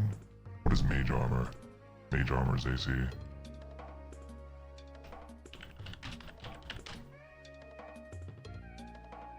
+13.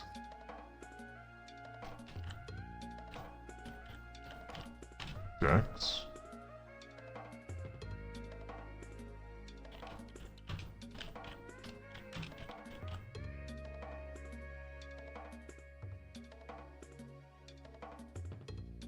Yeah. So...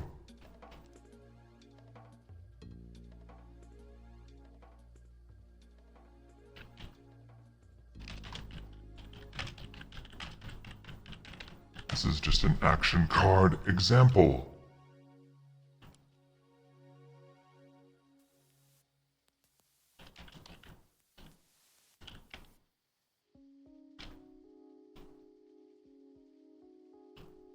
Nothing set in stone.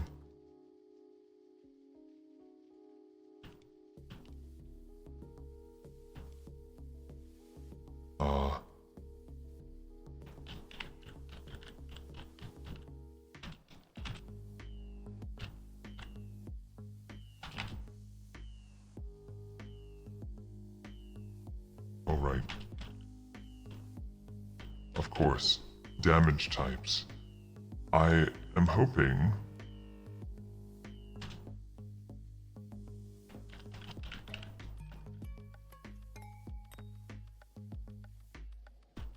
to put an emphasis on damage types.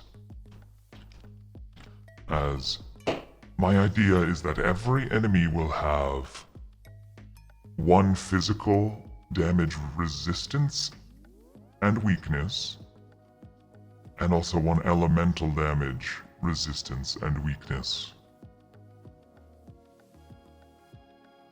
That comes inspired by Spiral Knights. Anybody play Spiral Knights?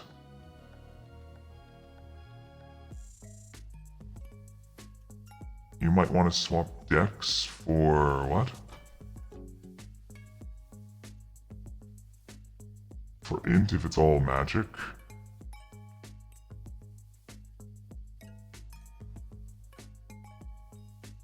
Yeah, but mage armor makes your deck. It counts on your decks at least a little bit.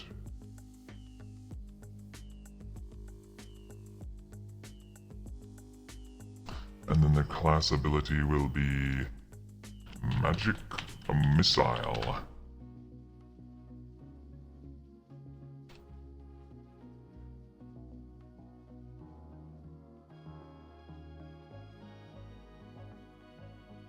Which I believe is 3 bolts.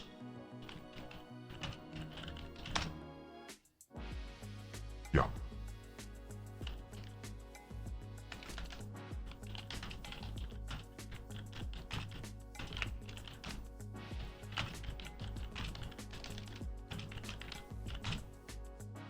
Isn't it force? Yeah, of magical force.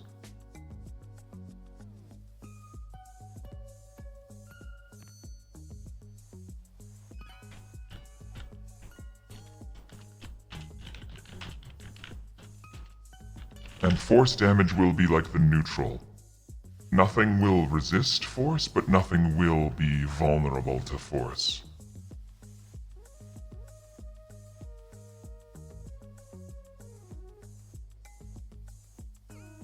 And we're gonna give them the cloth robes. The dreaded cloth robes.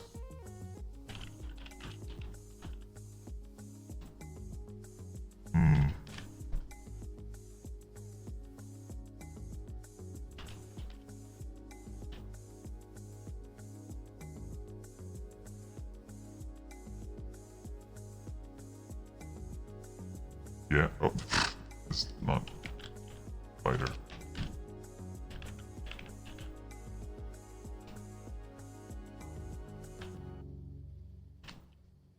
There you go.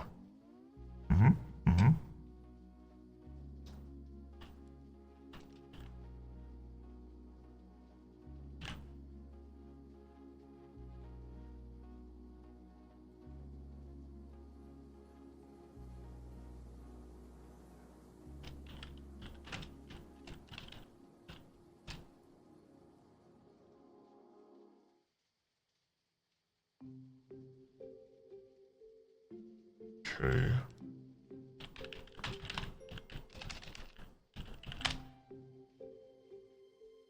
Scales of casting level.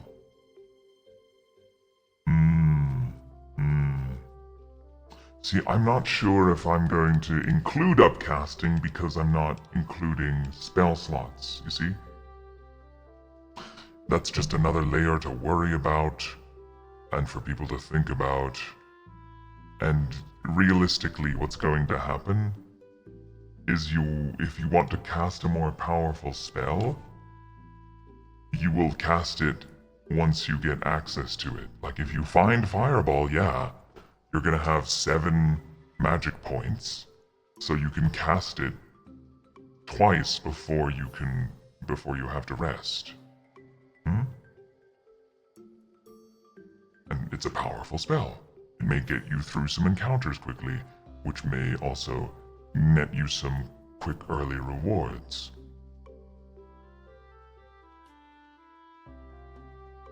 And likely I'll be having either a very, very easy encounter to start, or just a free reward room to start. And remember, not every room is going to be combat. So, you could run into a room where deciphering ancient scrolls will gain you access to a rare boon, and that will require a sufficient intelligence roll.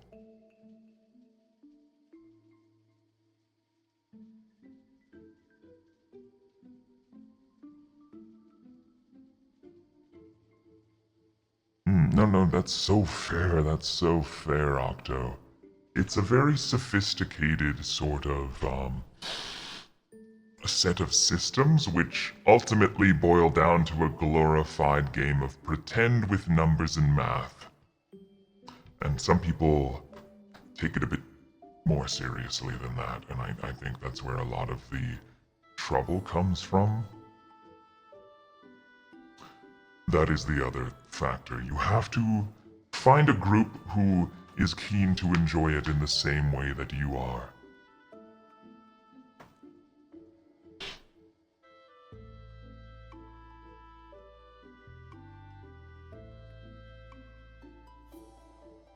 Alright.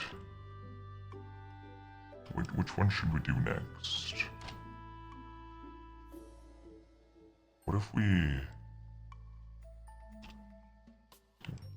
What if we orient it so that all the marshals are on the top row, casters are on the second row, and half casters are on the third row? And I'm thinking now, because the wizard has such low HP and AC, and they don't even start with mage armor, I'm keen to give them a starting cantrip as well.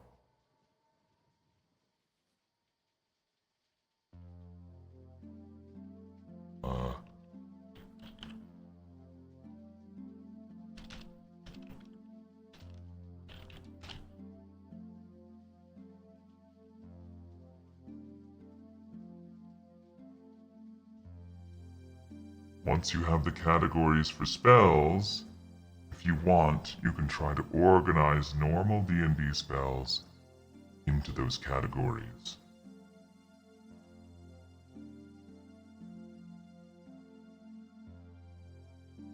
Sure. Yes, if you're willing to do that, then sure.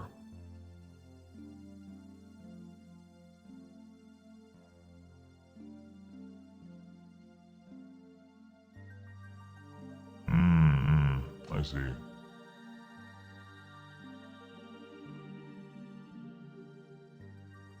I'm thinking...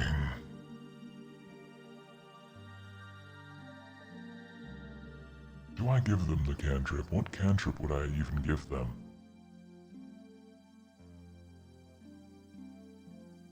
Let me look at the wizard cantrip list.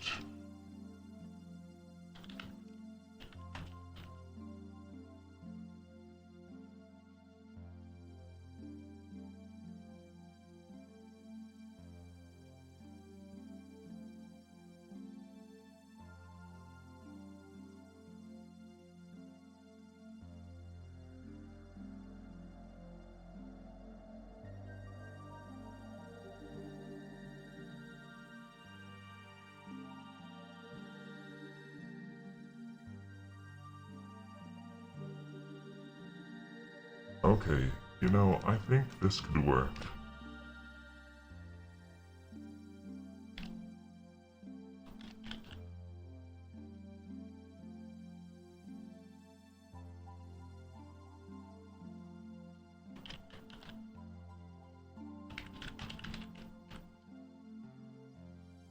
save the mage hand.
Let's do Warlock next.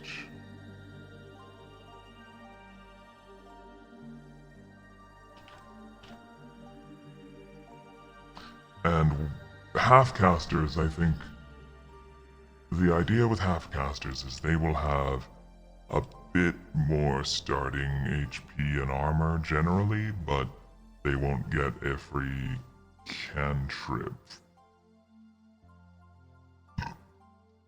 Warlock patron options are important. I know in D&D they are. But for this, I think it's going to be difficult to have that as an integrated system. Yeah. Range and movement with spells. That's the thing. Range and movement kind of aren't gonna be a thing, I don't think. Much like in Slay the Spire. Just turn-based. Patron equals Pokemon starter. I mean, I guess Warlock could get a special first room encounter where they choose one of 3 patron boons. Yeah. Yeah.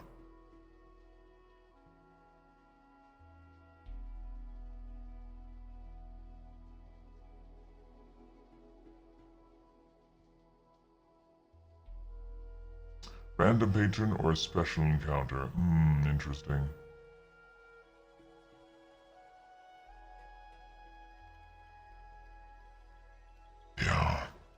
Yeah. Let's see, a lot of the classes have a lot of their identity is tied to some very specific choices that take a long time to decide, whereas this system I'm trying to present is trying to trim back a lot of that complexity in favor of being quick to the point prefabs so that it won't take much time to make decisions. Yes?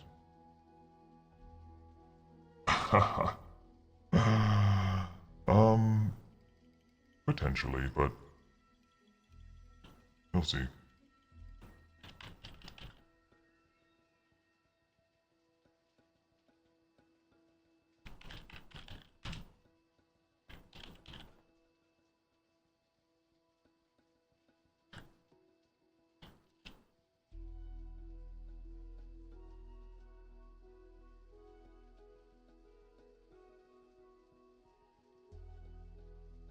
What weapon do you associate with warlocks?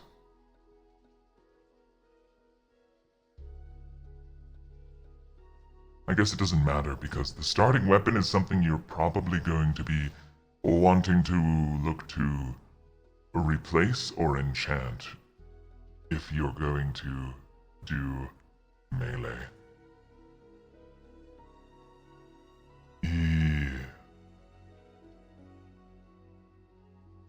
Yeah. Dumic, are you live? Are you live right now?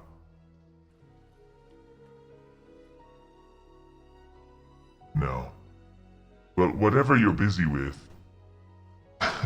I'm glad you're able to at least kind of be here, but if you must be somewhere else, do not feel pressured. Ah, he's with Akio. Rapier. Rapier. Interesting. Huh. Okay, I'm just gonna give him a short sword.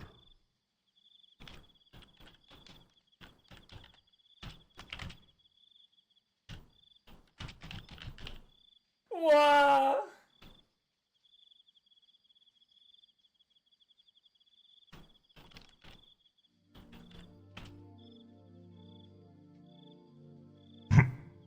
Damn.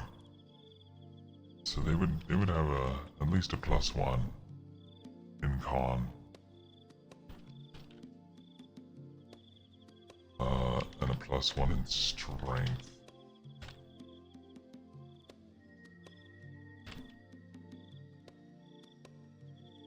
They would need the charisma modifier.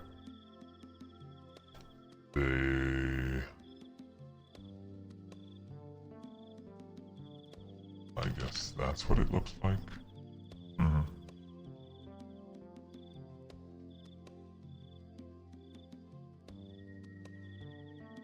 You like rapiers? It's a weapon for dueling.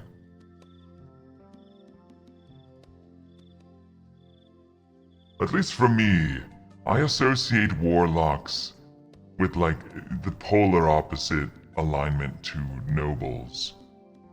Warlocks are like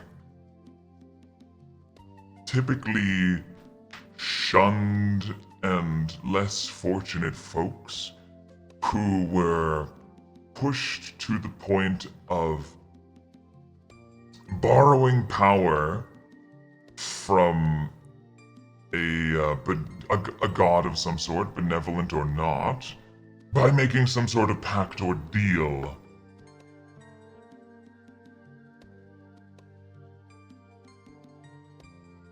They're a stand-in for powerful beings that take advantage of them. What do you mean? Yeah, so like the patrons are like nobles. That means the warlock is like a servant. So...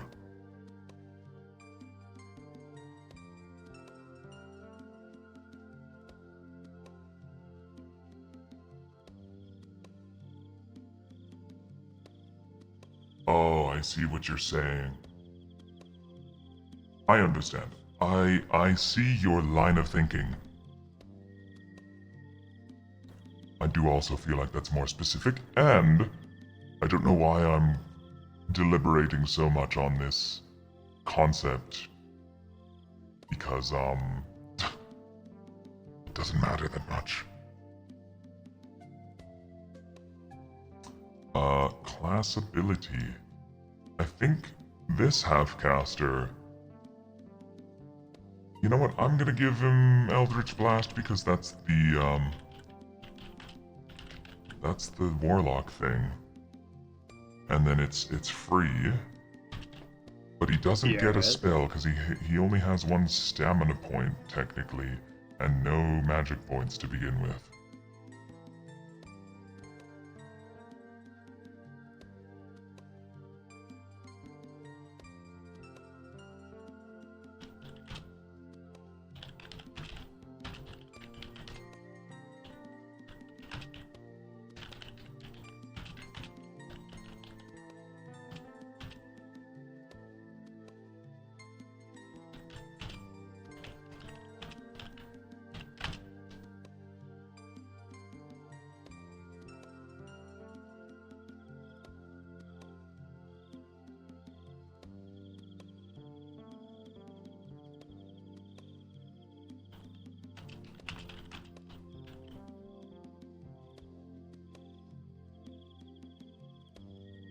You know what?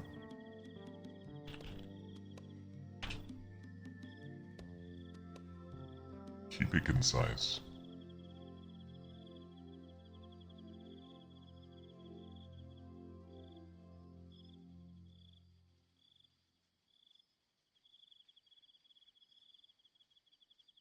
They pay for the DLC. Exactly.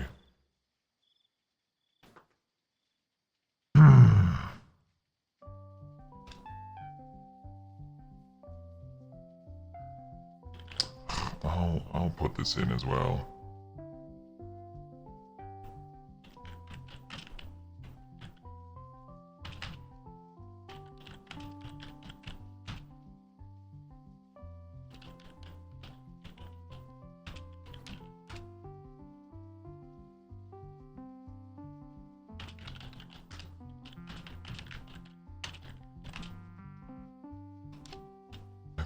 I think I like leaving it at that.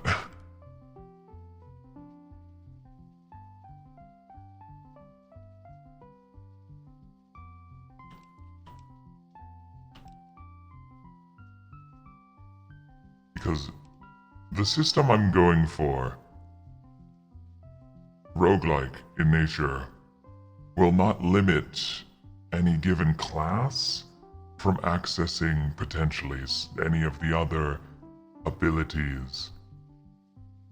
So like you could have a fighter with a pact boon, you know?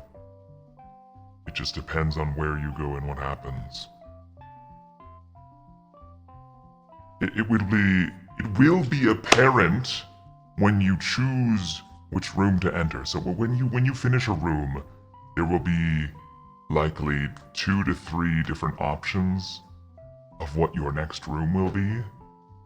And each option will be pretty discernible what the kind of reward you will get from it, kind of like in Hades. So it's like, yeah, okay, this next room will have something pact adjacent. This other one will have something weapon enchantment adjacent, and the last one will be a mystery. Will there be puzzle rooms? Yes, yes, yes. I'm hoping for there to be puzzle rooms. And I fully anticipate the struggle.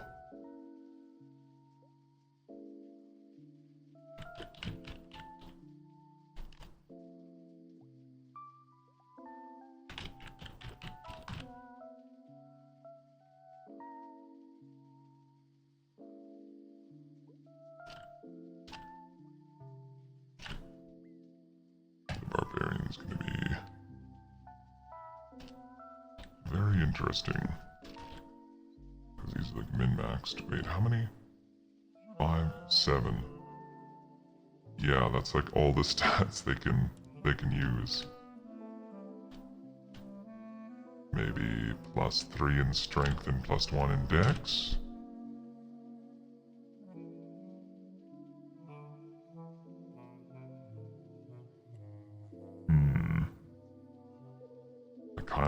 I think it's funny for them to be super min-maxed. Bring them to 70.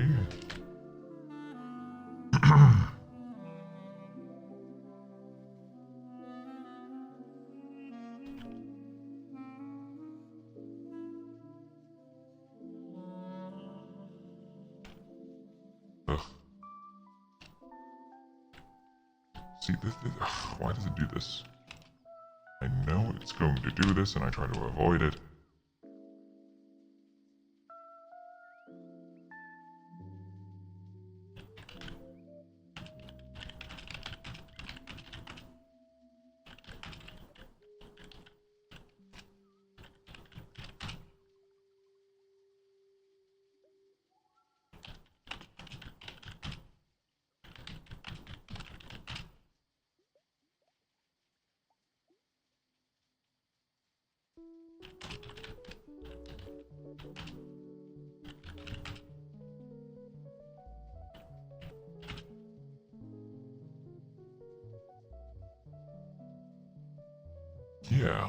Yeah, something like that.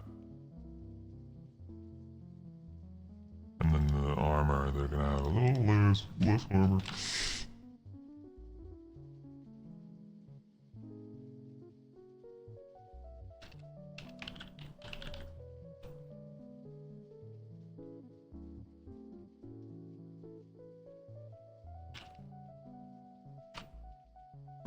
should be... The warlock has leather. So... You can have, like... I don't know what you call barbarian armor.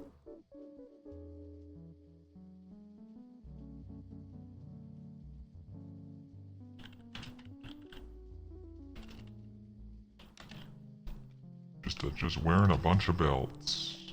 Classic barbarian.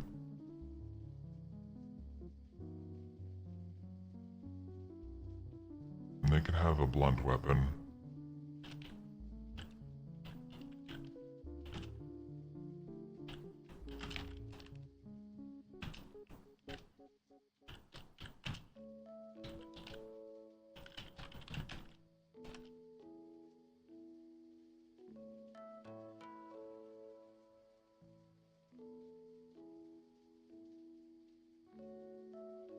Yep. Ah, the marshals. I love how simple the marshals are.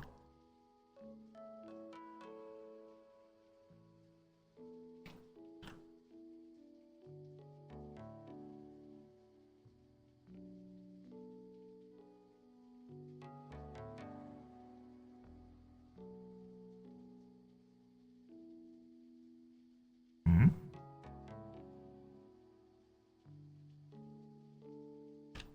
Chocolites, did you hear about the Clover Pit update? They're having an update for Clover Pit.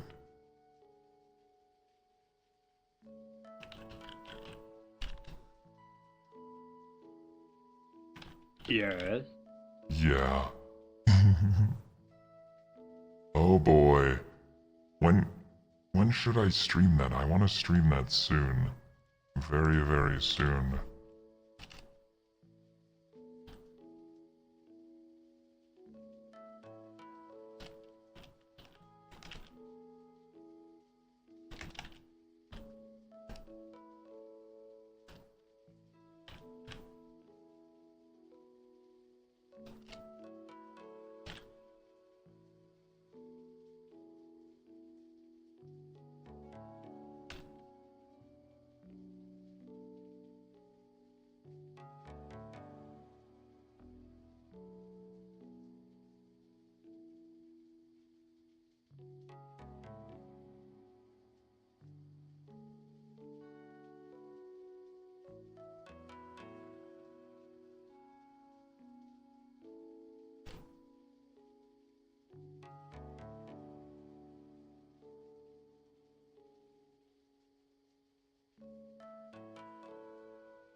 Now they should have chainmail.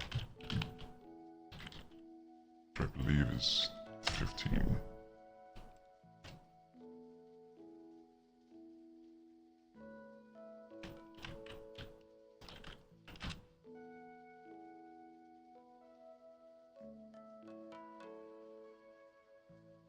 Actually, they should get a shield. Which would make them the most tanky in terms of armor, which I think I like.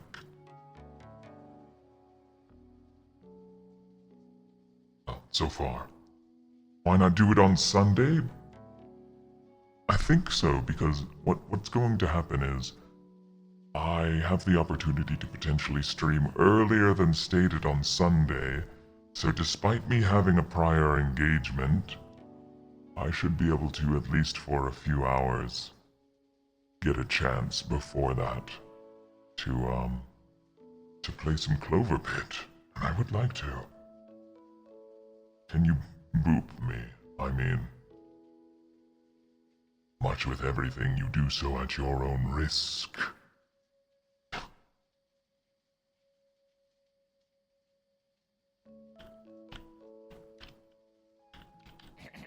My lord, you must make a dice roll, dink donk. Hello? My lord!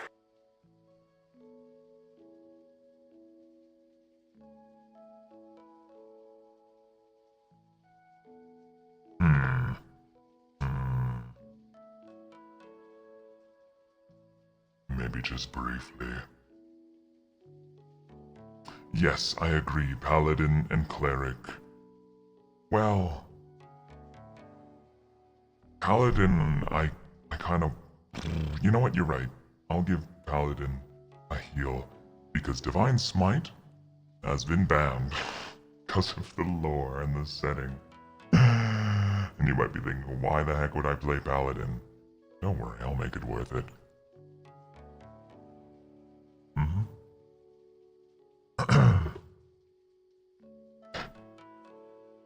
Okay, alright.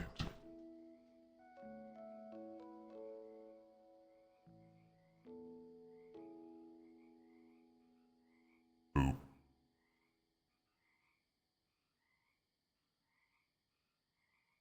And that's all you get. Silly.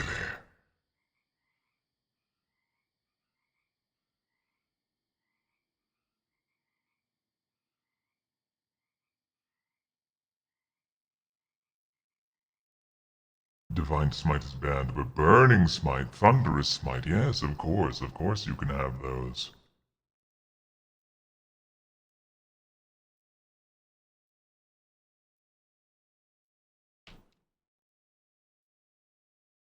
We're gonna have...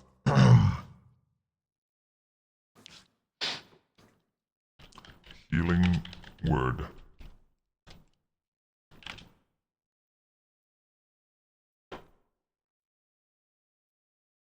Which I think should be buffed. Because base Healing Word kinda sucks. It is still gonna be a bonus action. And we'll see how this goes.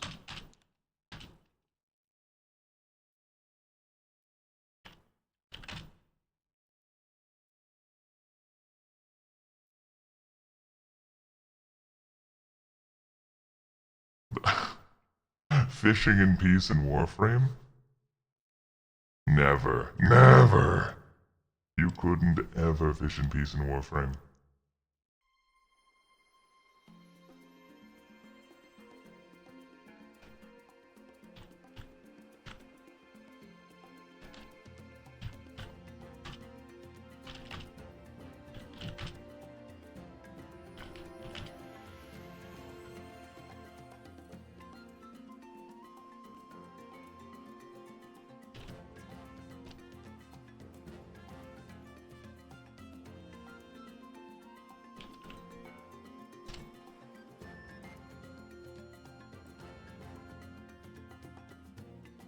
And yeah, pretty much. In the 2024 rules, that's kind of what they go with. Yes, it is.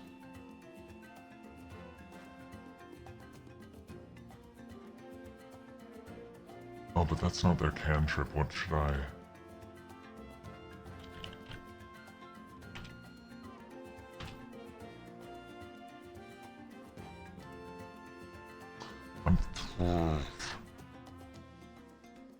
Because this class, clearly you can discern that clerics get their magic from wisdom.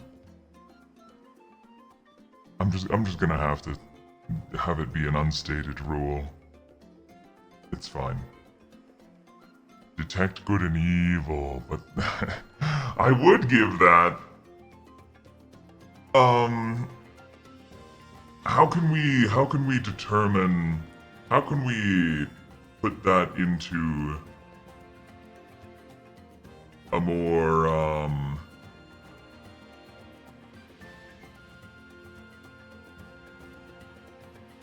mechanical use? Because detect good and evil is just gonna be like, yep, there's evil all around you. Maybe something more along the lines of being able to detect the danger level of your given room choices when you finish, when you are presented with them.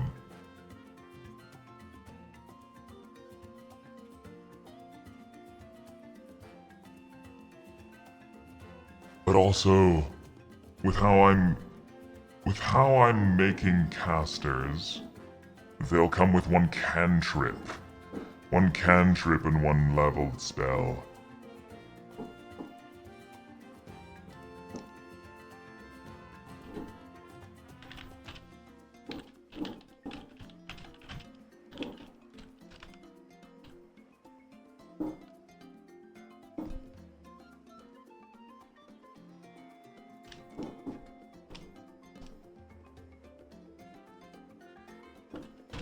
And then, because I do like cleric's channeled ability. What am I saying? No, I think they're always useless. But having something that allows you to kind of forewarn you of a future room is quite powerful, I think. Being able to determine the danger level. Detect Dord. No, that's not him. Visions, yeah, something like forewarning or like divination, but not divination. Divine sense. That's so Raven. Exactly, that's so Raven. I'm not sure. Because if I make it...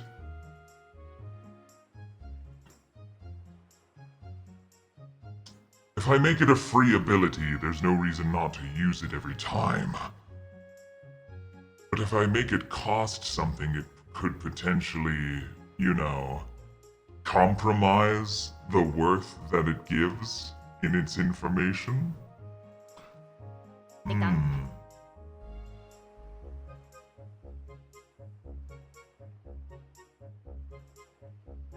Semi-vague divination and the chance for it to be wrong. I could see that.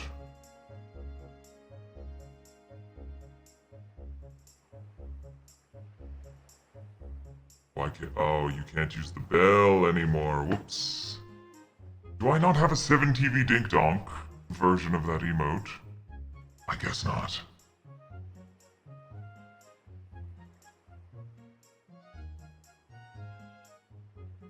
I mean, you can put in the text that would give that emote and it will still do the sound. So like if you do Darklow 172 Shackle Light or Darklow 172 Dink Donk, you just put that into the chat and it will make the sound.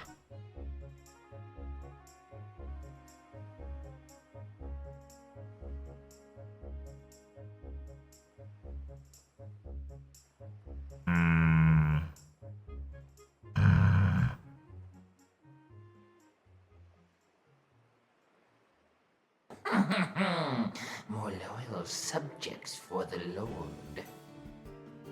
Oh, thank you, Norm! Oh, how generous. I appreciate it. Congratulations, Octo. There, you have your sub badge. You have your sub back. I'm thinking about it, and the more I think about it, I think it would just be an interesting pickup. Like a common spell or ability pickup. So... Or maybe like an item that, oh, you can shake it and channel 1 mana or stamina into it to have it tell you the danger level of the next room choices. So, I'm making the executive decision to give them Firebolt, giving them an alternative for an elemental damage type, which will be very interesting, I think, given that every enemy potentially has a weakness or resistance to fire.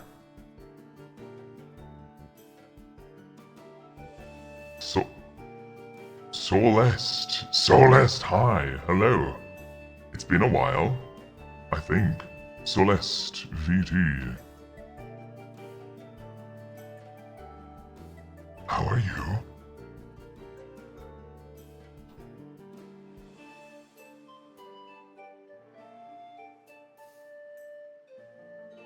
And also this one Minoan, which I'm still not entirely convinced isn't someone like Rowboat or Sloth.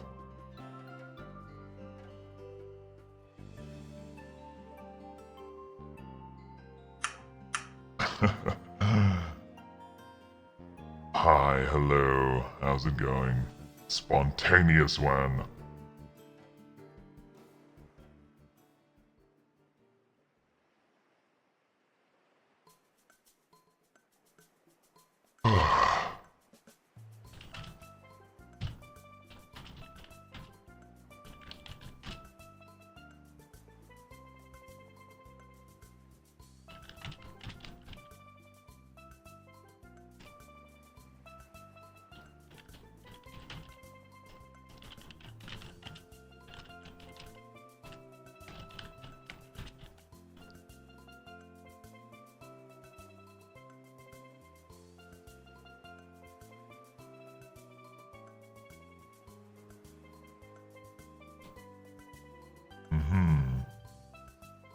Yeah.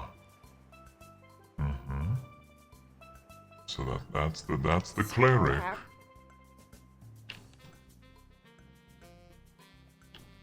I think we're doing good. And then it's always the half-casters. You know what? If this is gonna be a theme, then I'll let it be. With the half-casters, they seem to have a consistent theme going on of a really character-defining choice, like an oath or a pact, or with ranger you have your like your preferred hunt prey thing. Yeah.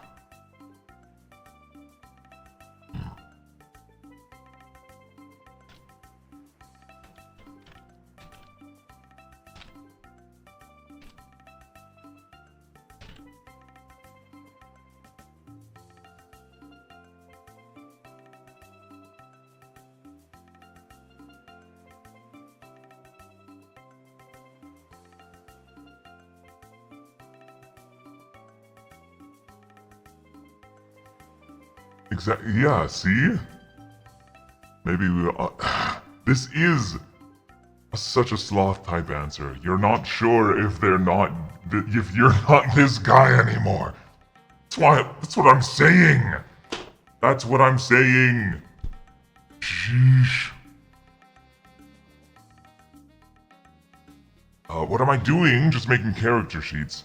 So what I'm doing is I'm making very, very simplified character prefabs for the interest of using them for my Dungeons and Dragons inspired roguelike stream experience that I hope to one day get off the ground.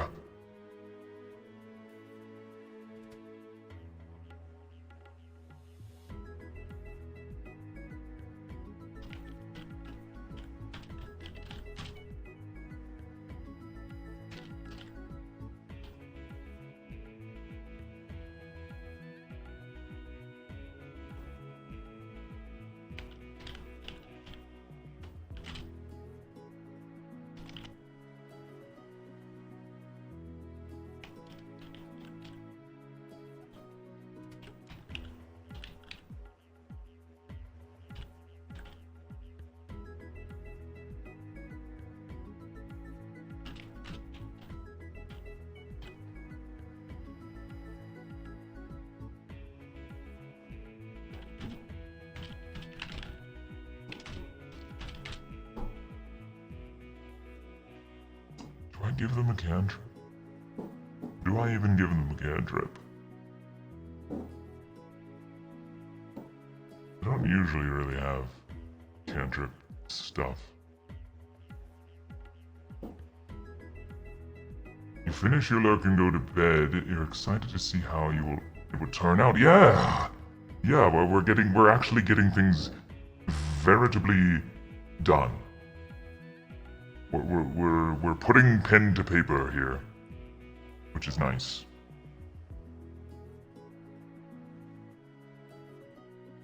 Usually doesn't have cantrips unless you do variant rules. Exactly.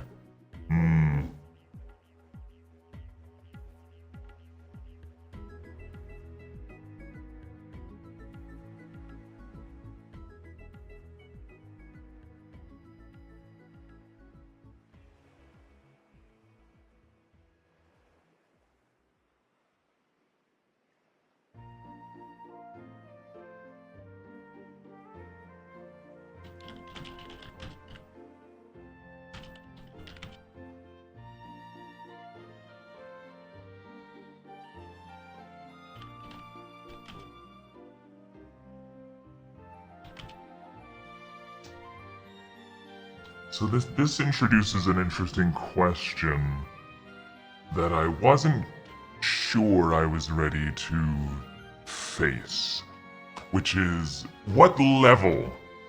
What level are these characters? And I think generally these will be level 3 characters. Oh, aura, yes, the aura. Thank you. Oh, that's a good mention. Although I'm thinking, okay, the HP thing is my own designation because I'm designing a solo endurance experience. The idea is that if you've ever played Slay the Spire or Hades or something, you start out pretty basic, pretty weak, and then every time you win a fight or like clear a room, you'll get more powerful, more stronger, based on a random set of boons that you can choose from. And so giving characters more starting HP will allow them to have a bit of a buffer to soak through so they don't die after 3 combats. You know?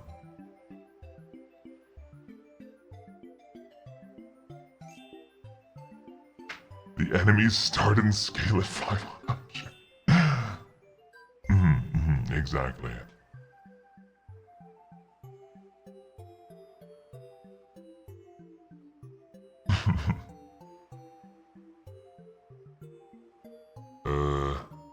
Equal to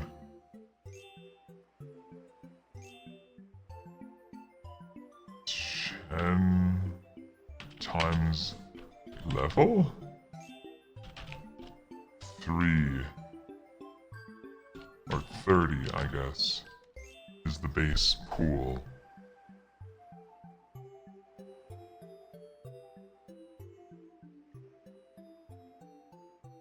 Yeah. So paladins and barbarians both have kind of like pseudo tankiness. If it's solo, auras are not excuse me. If it's solo, auras are not as important. You're right. You're right. And paladins are mostly combat focused, so I'd be willing to give them more damage.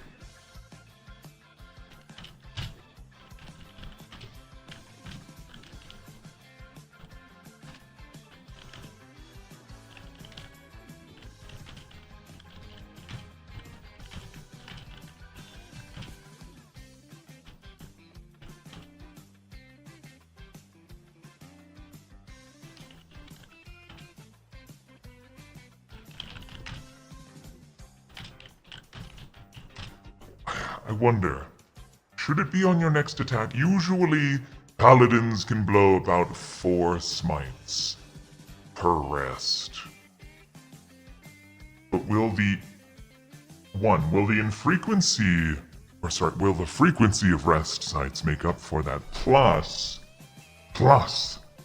the ability for them to get more magic points to use be a non-issue if I just do it like this.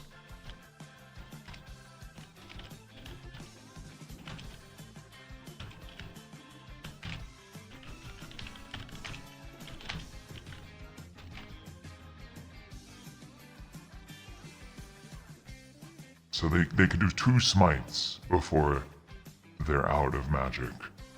But they do have this unique healing pool. Any ideas for other spell categories aside from buff? Buff, charm, debuff, damage, utility, mobility, like teleportation spells and such.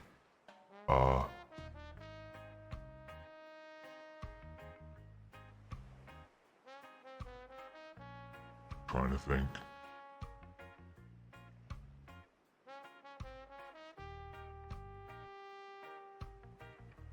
Norm, you're heading out.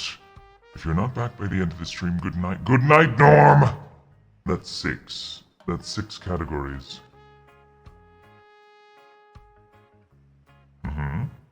Healing. Healing is another category. Or restoration. No, I want to make sure that debuff... Like, debuff is more general, charm is more specific. So, like, if you debuff an enemy by preventing them from being able to heal or reducing their stats by a fixed amount, that's a debuff. But if you charm them, that's potentially like you're forcing them to act in a certain way. That's different.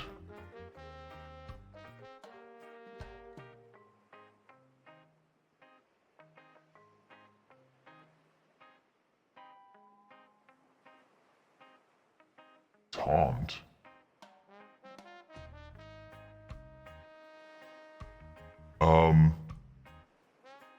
So here's the thing. Fear, I guess, but like, fear is such a specific thing. It's a specific condition. A condition like frightened, prone, like, area denial. Like, fear is too specific, I think. Area denial? That's more, a spell's target would be like self, foe, or area. So something like fireball's category would be area, target, damage. It's two tags would be damage for the main tag, and area for its targeting tag. Like wall of ice. Good thinking. However, because of the nature of what we are trying to formulate, it's harder to implement something like wall of ice, which has more of a terrain effect. Do we get summons? It's gonna be limited. If I am going to allow summons, they're gonna be autonomous, because taking an extra turn just makes things take twice as long. Summon Boulder. So like Wall of Ice, I guess. If I were to implement Wall of Ice as a spell in this setting, it would be probably more akin to an armor buff. Like it would prevent enemies from using abilities that count as ranged attacks, you know?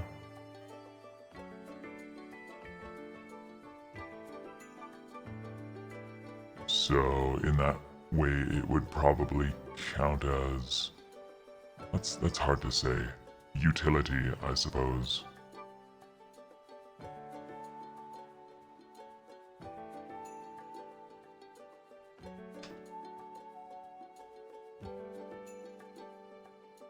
But yeah, no, that is something good to consider. I like that.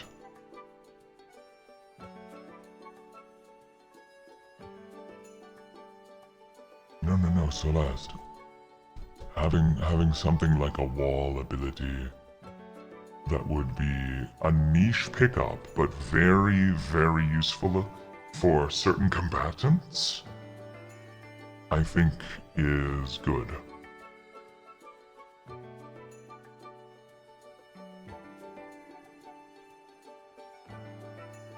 Offense, defense, support, utility. Yeah, at the most basic level. You're right. I'm just also considering for the purposes of, say for instance, there is a charm, a very familiar looking large red head bow, which causes all of your charm effects to have a +1 to their save difficulty, effectively making them a bit more likely to succeed. Yes? Or maybe even imposing disadvantage on charm effects against enemies. Like enemies' abilities to resist charm effects receives disadvantage. You know? So that's the only reason I would want tags, is for having unique passive relics or items that would enhance specific synergies. Yes. So then also having a damage type, so if I'm going back to categorize Fireball, it would be an offensive area target fire spell, because I would want to have the door open for specific utilities, like, oh, the Helm of Eternal Fire, where any fire spell or any fire effect you deal causes the enemy to burn for 1d4 fire damage over time every turn thereafter. You know?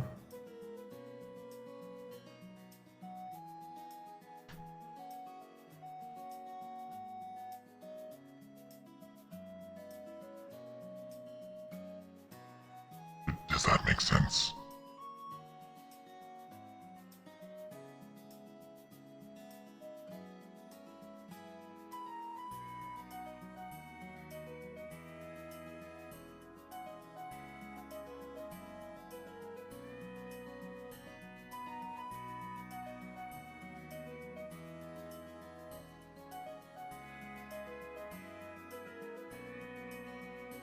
Good. So we have 6 classes done at this point.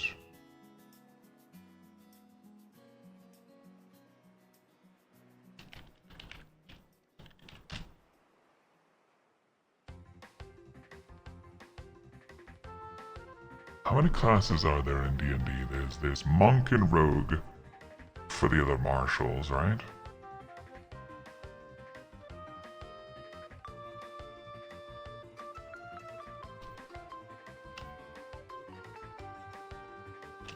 I wonder, should I allow the martial classes to start with a better melee weapon? I think so. Let's give them a +2. Yes. +2? +1?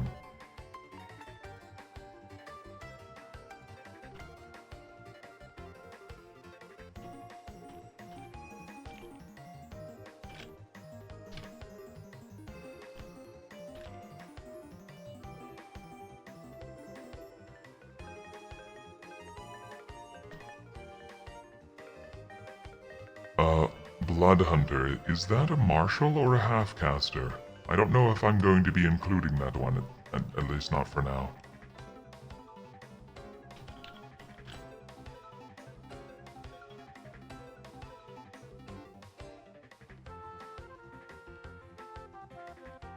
Huh, interesting.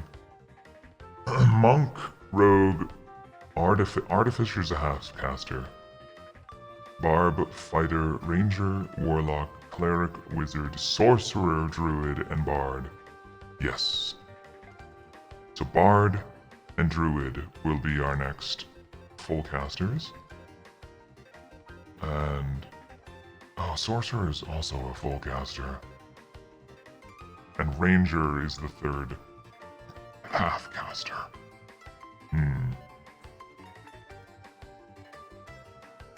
Interesting. Okay.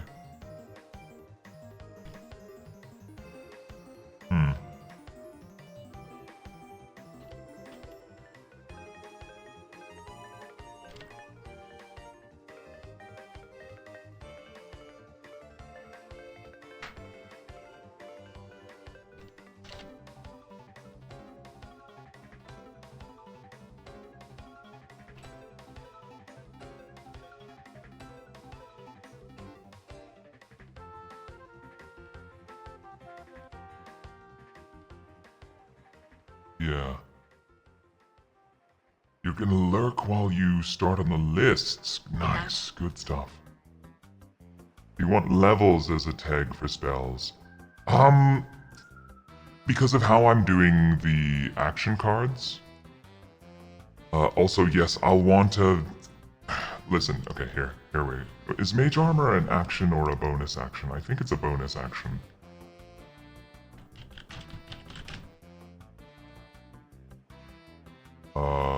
It is an action, okay. So, what I'll have is, similarly to Baldur's Gate, just because that's what's on my mind right now.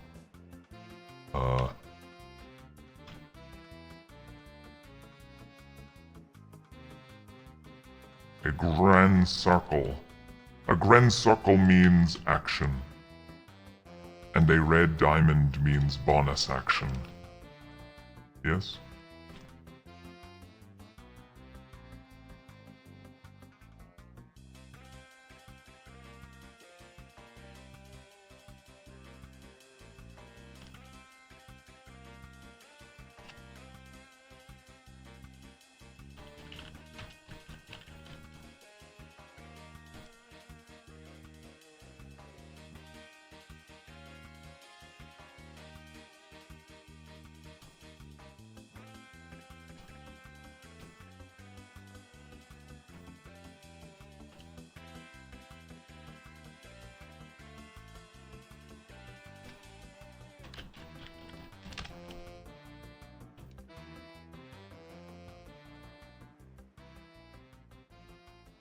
Yeah.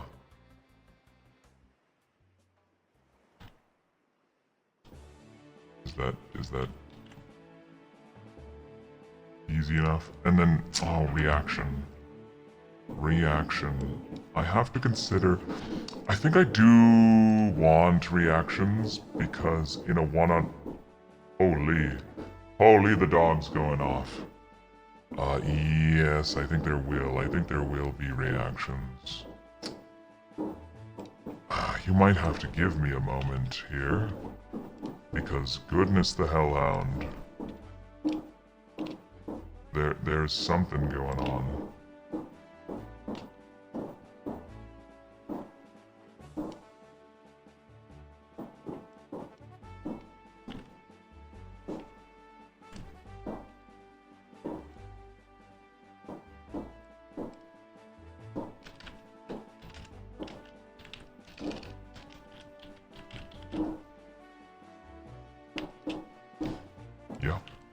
Yeah.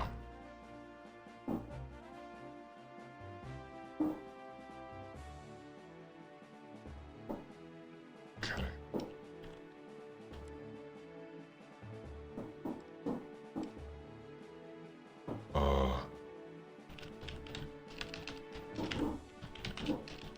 So this is gonna be hard to implement potentially. I'm gonna have to think about this.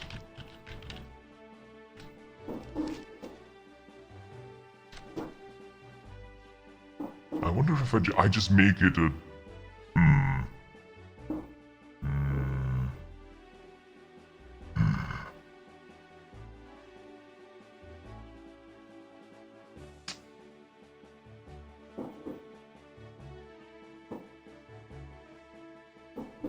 Okay, hold on. I'm going. I'm gonna be right back.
As always, it was, nothing. Or, more likely, it was a cat passing by for a brief moment, which caused him to, lose his composure, to put it lightly.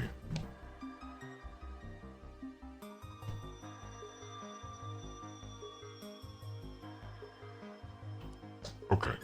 I thought about it.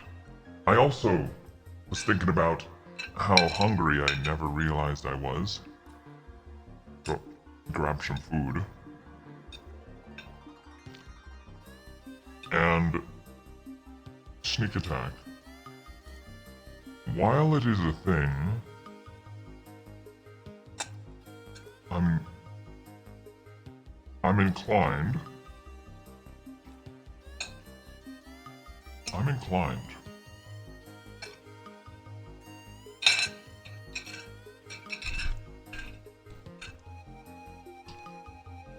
Here's what I'll do. Ding dong. Things that give resistance, defensive, or resistive tag.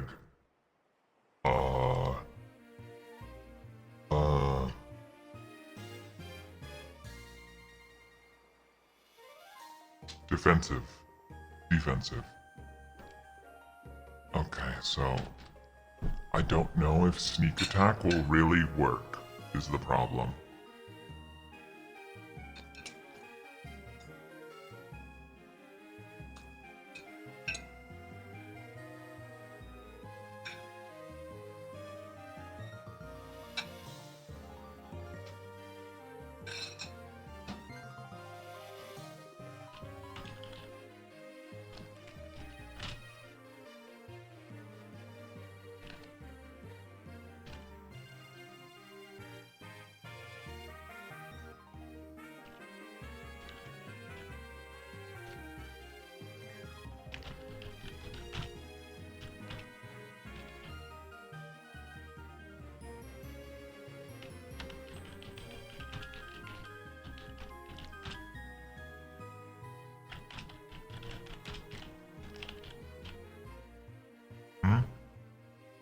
What do you think? I don't know. It's like a espionage kind of clever, tricky, knowledge-based ability. Backstab or crit? I don't know how would you implement backstab or crit?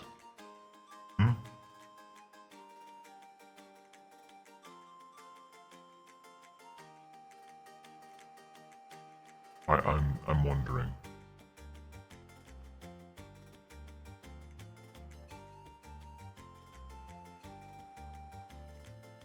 And everything turn on the first attack? Yeah. I did think about that.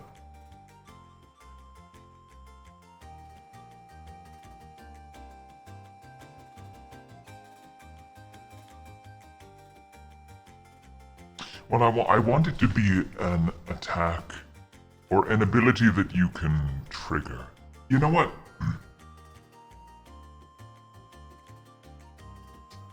Maybe I can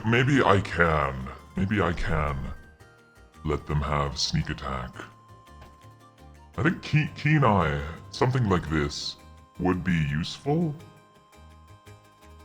But maybe not as its class ability. So, you know what, they can have sneak attack. And this is how we'll do it.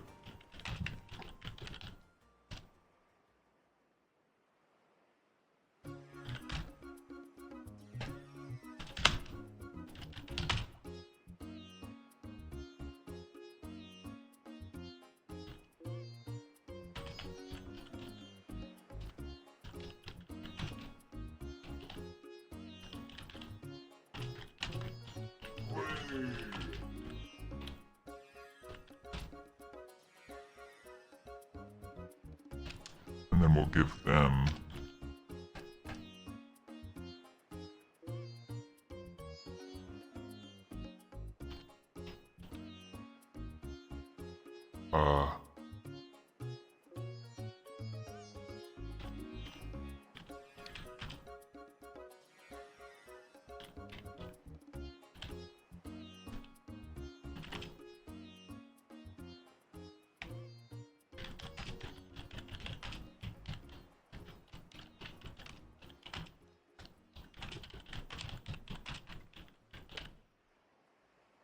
And this will be...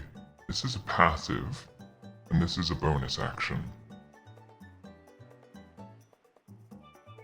No, wait, and this isn't 1d6.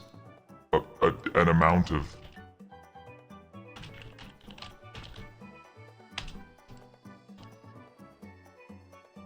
You know, deal X d6.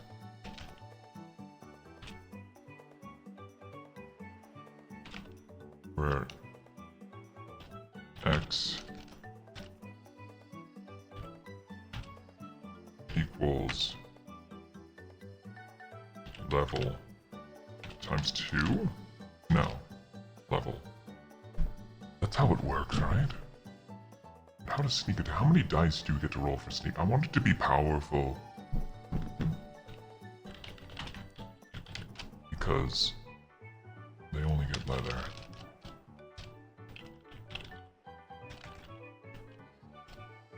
And that was 14.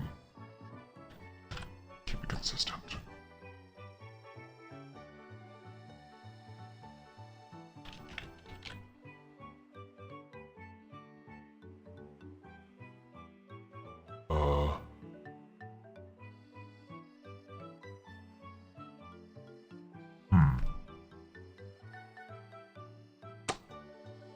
Yeah, okay.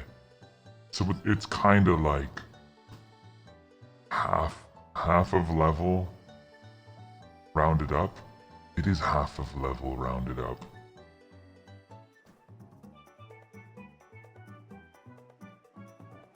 I'm just gonna keep it X equals level because you're not gonna be getting to level 20 in this. So it can just be level. Like level 8, level 10 is probably gonna be the most that you get. Yeah.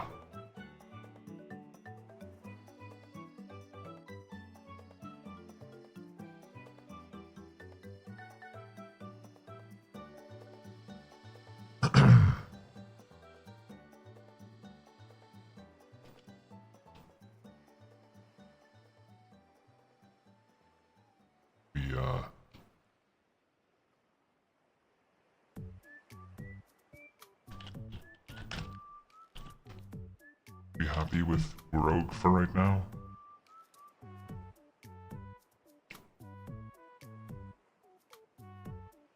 Because you don't necessarily need Cunning Tactic to have advantage. There may be other ways that you find along the way, or just naturally, that give you advantage.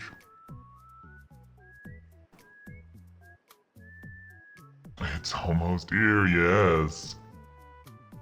I will be playing Living the Dream, most assuredly.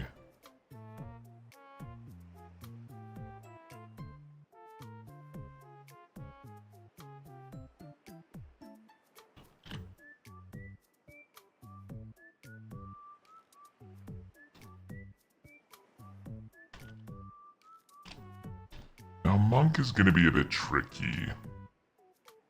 Because Monk has key points. And I'm trying to normalize the system to make it so that you don't have unique resources. Just stamina and mana, that's it.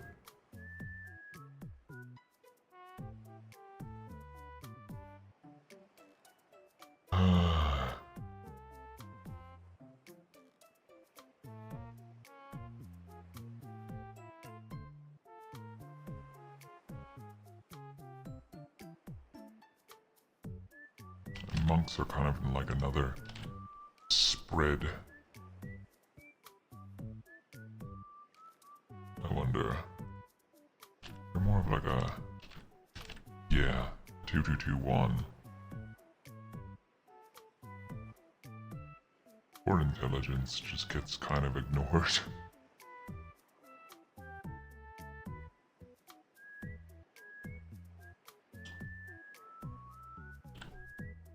Oh wait, it would be 60. Oh, and that means the rogue would be 50.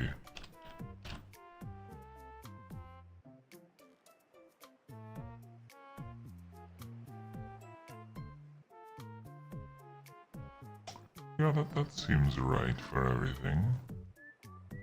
You're burning down another town? Great, it made you mad. Oh, there's some sibling infighting, I see. Ah. How fun. So, ooh.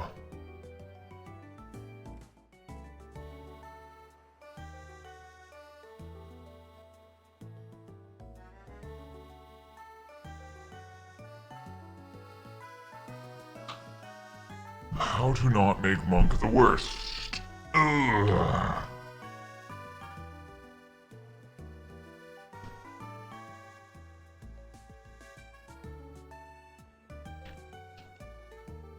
No.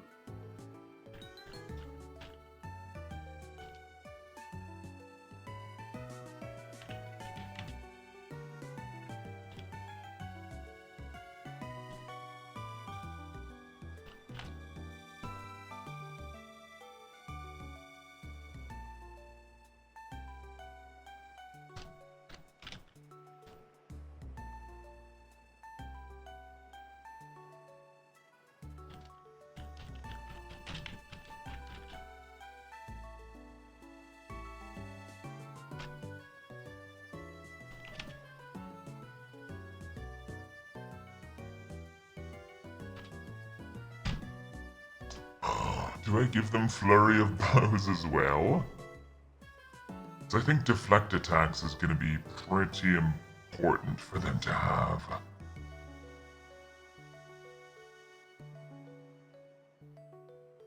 Versatile skill that lets them decide whether to have a buff to attack or AC for the round. Because, yeah, deflect attacks it's not AC per se, You must make a dice roll, ding dong. Hello? My lord! but it's whenever you take damage you can roll a die, which is determined by your dexterity, I think. And then you subtract the damage by that much, and then you can deal that much back.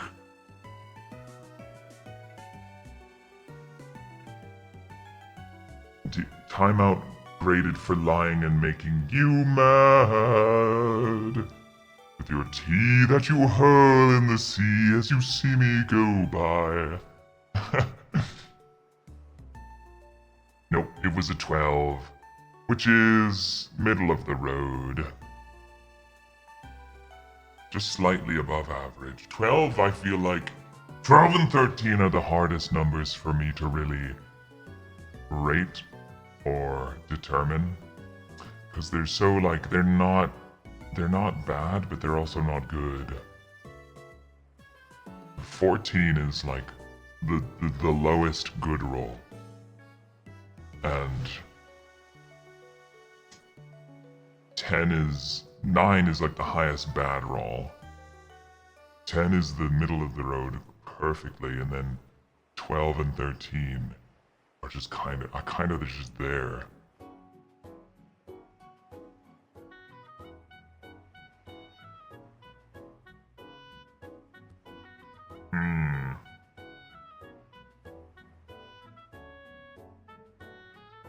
The shopping list.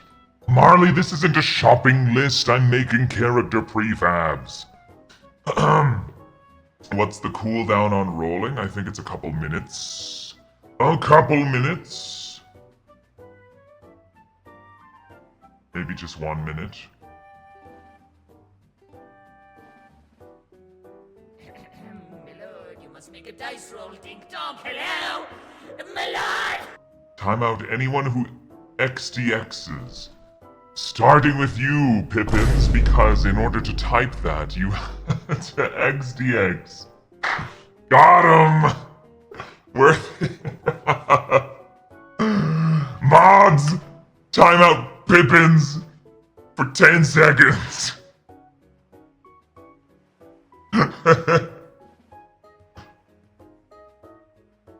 And anyone who does XDX also gets the same treatment. Doko. Timeout Doko. Where? Come on. Where are my mods? Mods, Doko! Leonidas! You're getting...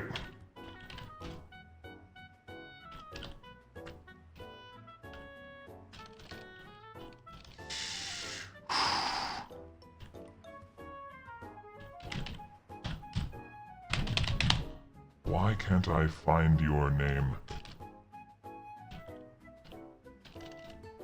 Oh, because it starts with GGO.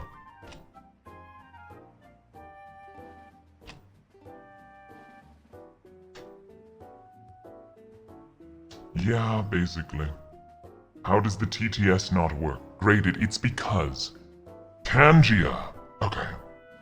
Tangia offers their service for AI, sort of like the text to speech, voice modulated redeems. But they can't do it for free. They allow channels who have subscriptions to use the TTS service for channel points up to a certain limit. We have already hit that limit. So until the end of the rollover period, we won't have channel point TTS working.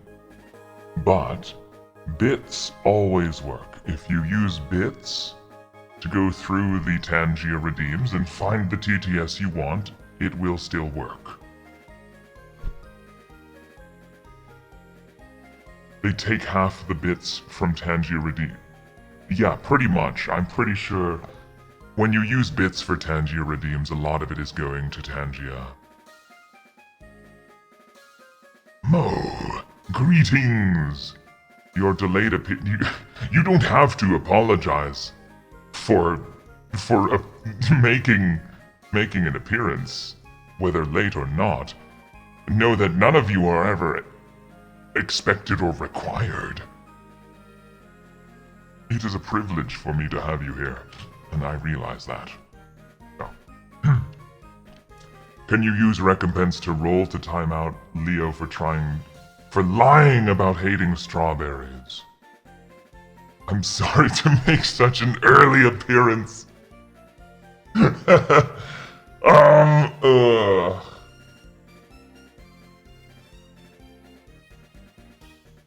You can use recompense to re-roll. Yeah, you can re-roll. If you hit exclamation mark re-roll, you can try your roll again.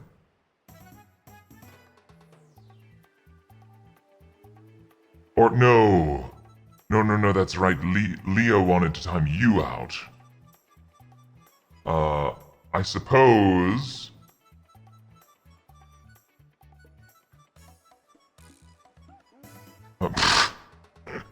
My lord, please forgive. Now hold on, this needs some different music.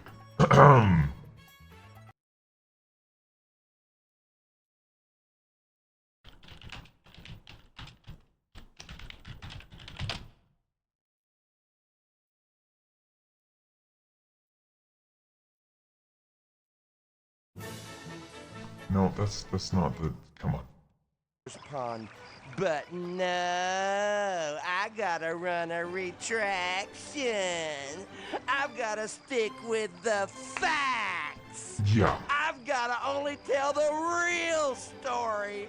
I've gotta think before I write. What fun is that? My lord, please forgive mine insolence, as I am frequently unable to be present during your glorious appearances. Master McPippins, I shall consider your appeal. And after some careful deliberation, I have decided that you are pardoned just this once. I am most pleased to see you here now.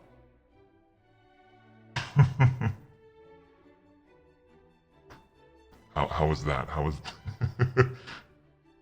Oh, yes. Thank you for your graciousness, my most magnanimous and very scary Dord. Of course, Master McPippins. I may be a monster, but I'm at least a reasonable one.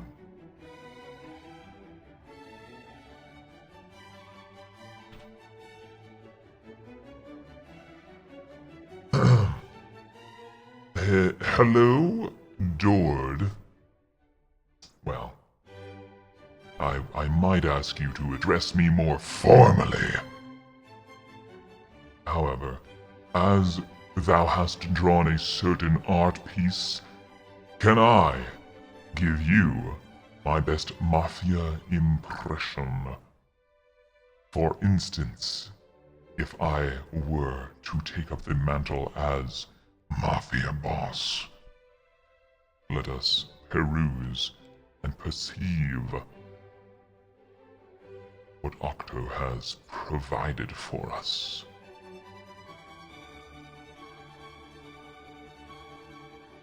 I'm assuming it's in the art channel. Where is it?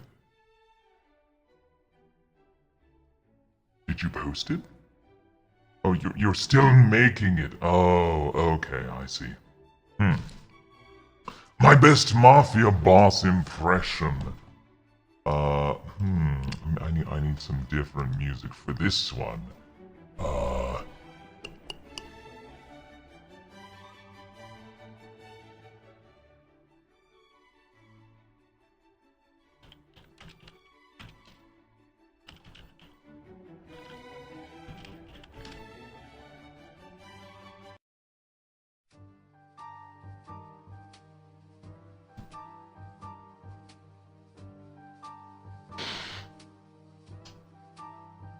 I see. You have made my, my associates very upset. And it does not please me to have you here. And since you are, you know exactly why that is. Now, I'm gonna ask you this once, and once only. Do you think you deserve another chance? There's one right answer. 'Cause I've got a bullet with your name on it. But since I'm feeling generous today, I'm giving you one last chance. My most risky job. And I don't have to worry about punishing you if you mess up. Because if you do, you'll be dead. So, it's either risk it and potentially redeem yourself, and be at the risk of dying at the hands of those thugs.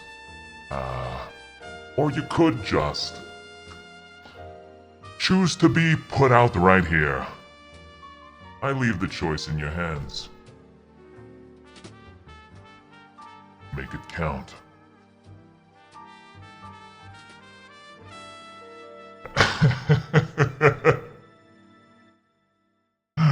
Did you like that one?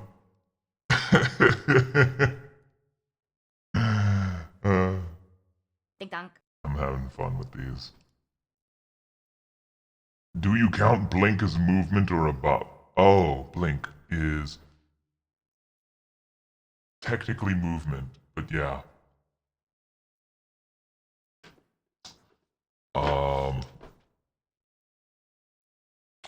I guess then it would be a buff.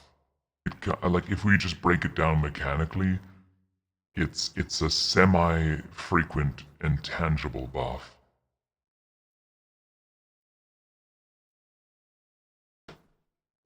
Exactly.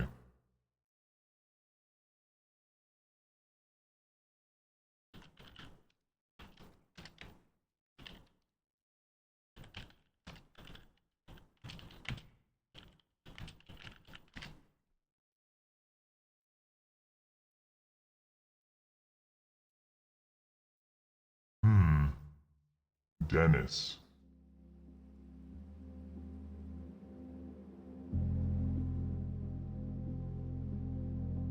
Uh-huh.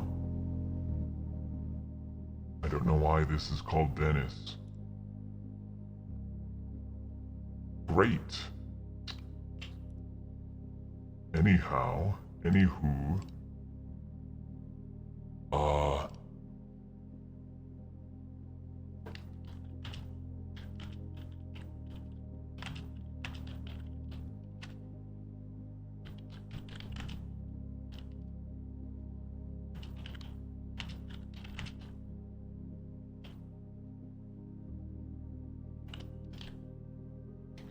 Is there a D12?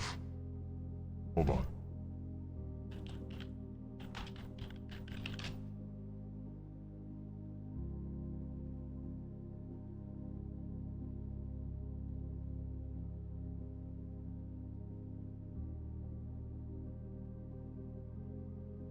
One D10.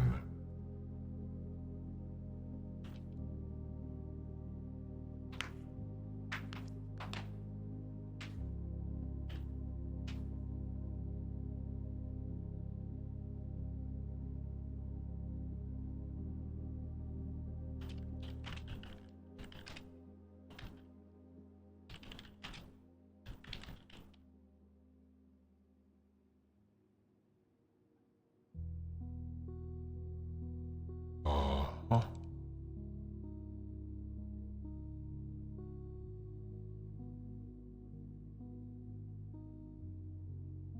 You have the urge to listen to vintage mafia jazz.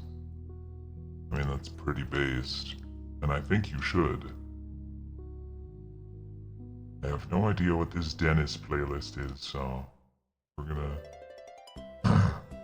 move to something else. This is too cheerful.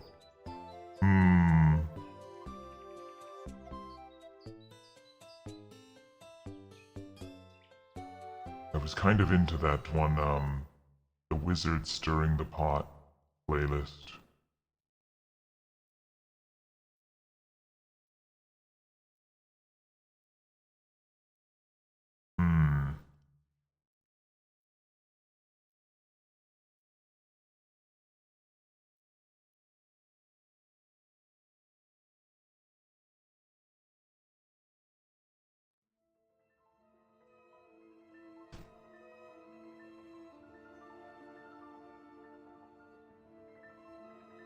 Okay.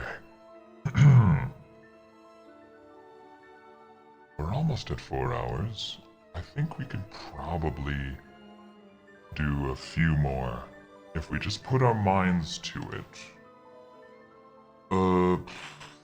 Punk is always so on the verge, on the fence of being good. Thank you, Doomik. I'm glad.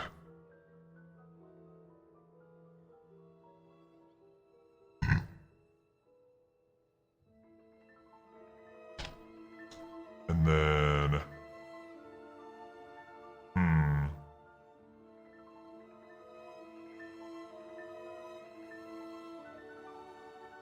You know what I'm...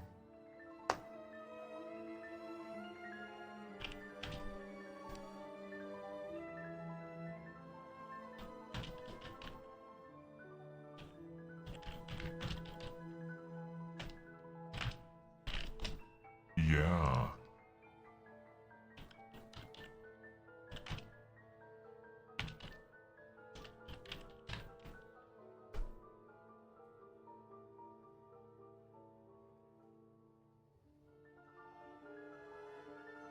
Yeah.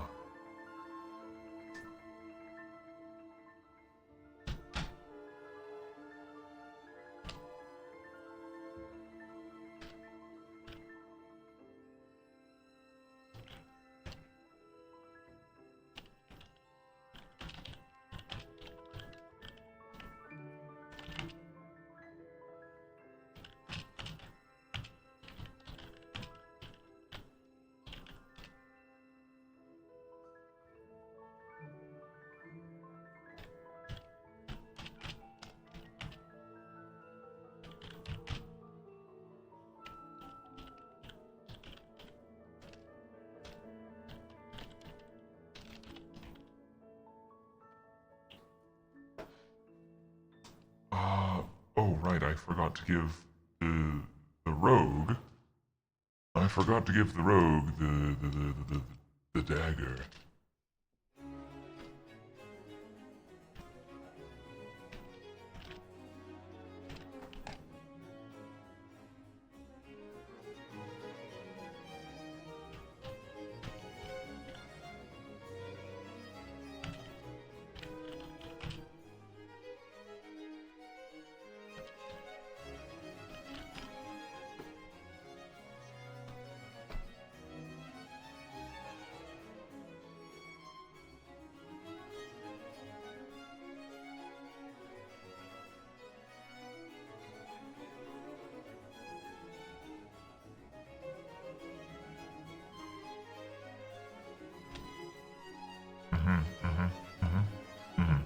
Yeah. Should I give the wizard a mana potion? I think I should.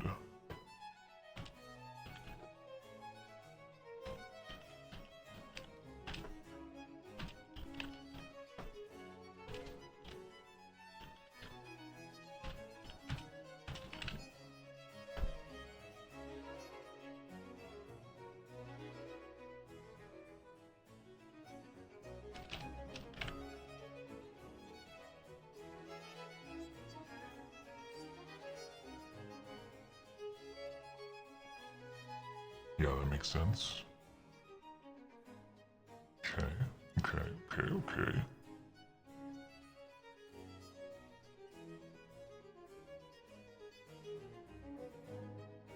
But you're away with shadow plumbing.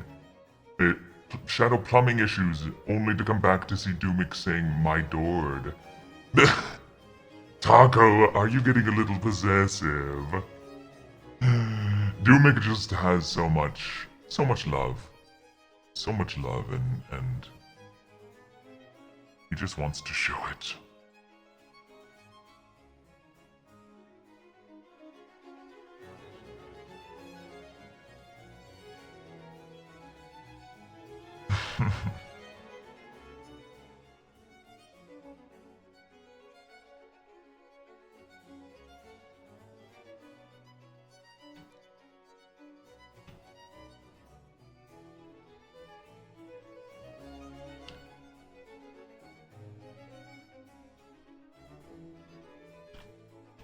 What was I going to do? Druid.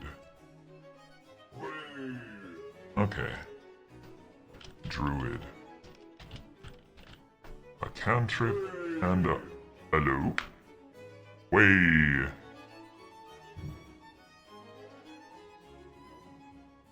My Dord. Your Dord. Our Dord.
Ik dank.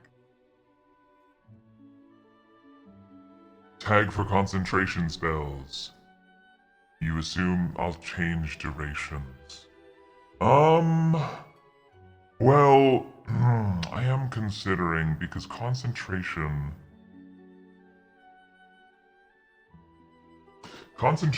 may feel like a bit too much of a limiting factor.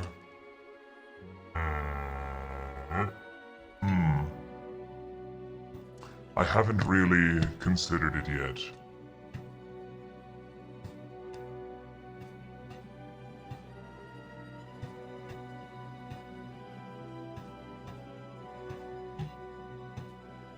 honestly, if you ask me, a lot of the times concentration spells are held back enough by the fact that you can only have one.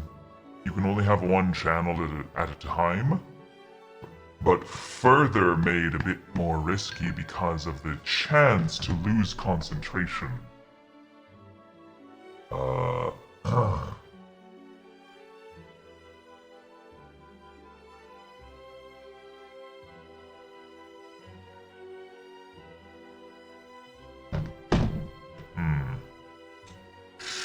Maybe just forego it for now. What is a good lightning cantrip? There is a lightning cantrip, isn't there? One that druid can use?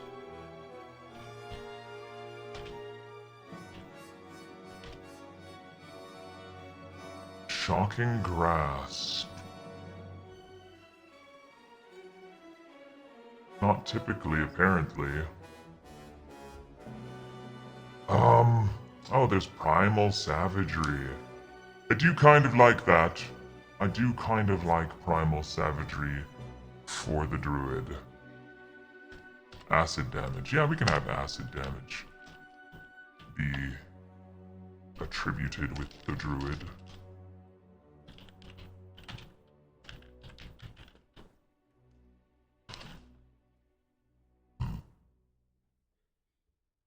Shillelagh.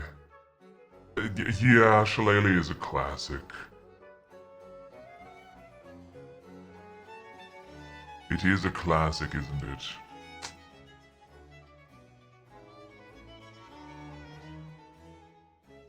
I don't know how... Ding dong.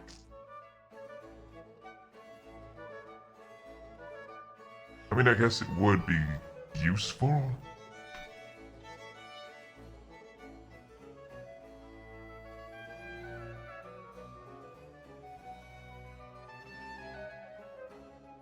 Because Primal Savagery starts at 1d10.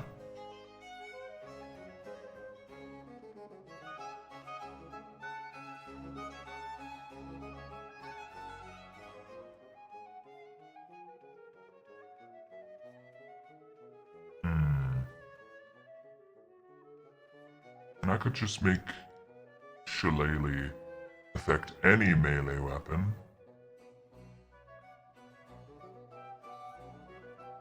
Or just make it like...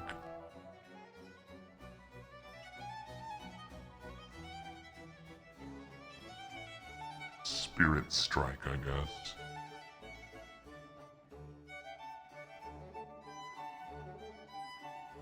Because I want them to have... Wild Shape.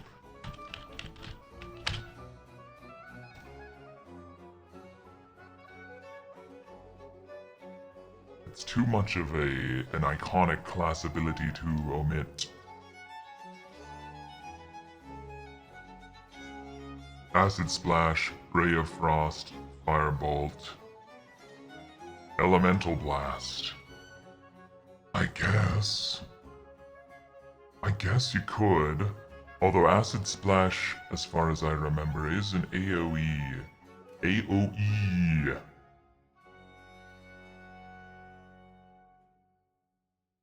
And Poison Spray is a cone. Oh no, it isn't. Poison Spray is a single target, apparently.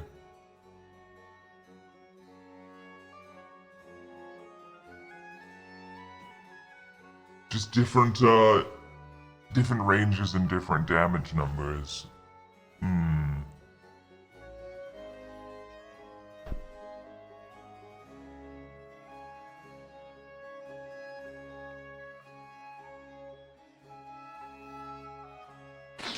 I kinda like Primal Savagery, just as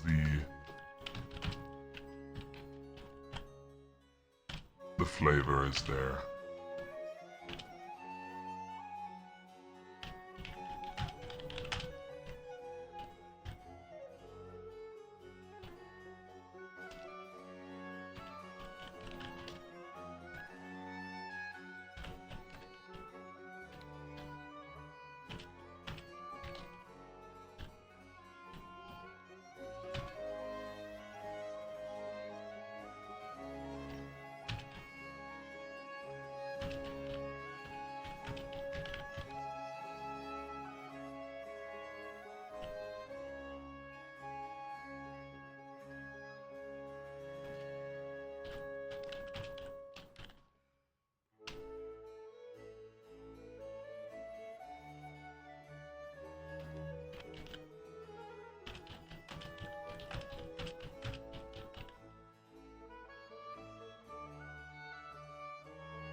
I think there's a lot to write for Wild Shape, so until I figure out exactly what forms I will be allowing, I'll leave it at that and just say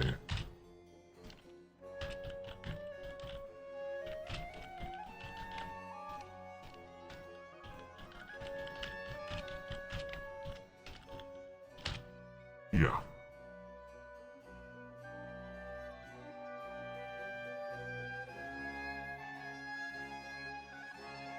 Wait, what? That's who talked to my what? Huh? Who's naysaying? Who's being a hater?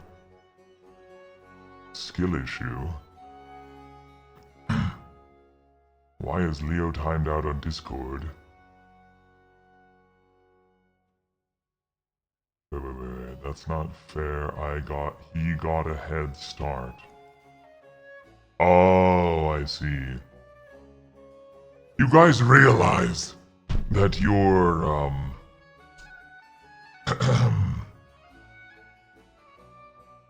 loyalty and adulations towards me is not a competition amongst each other. It never has been, and never should be. You should remember that well.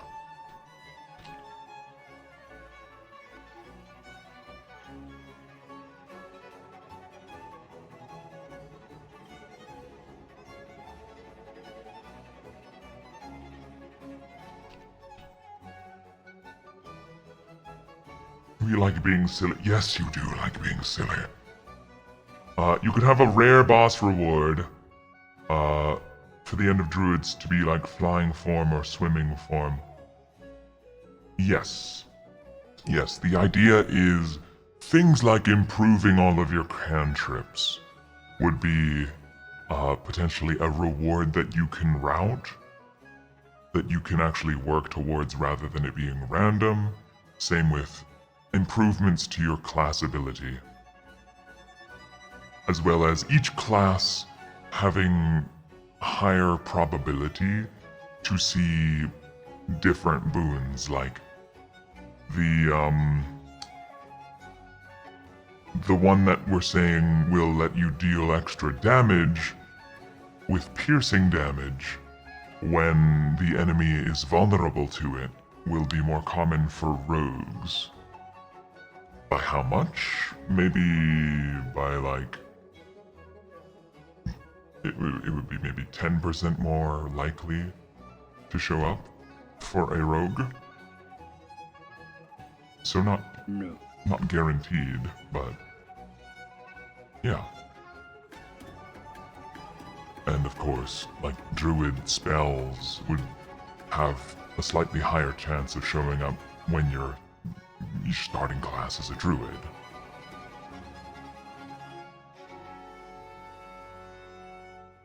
I'll put a little star asterisk.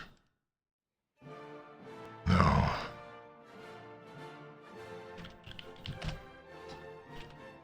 who we got next?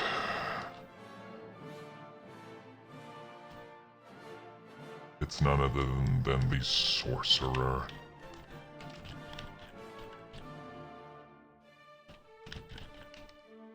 Wait a minute. What do I do with the bard?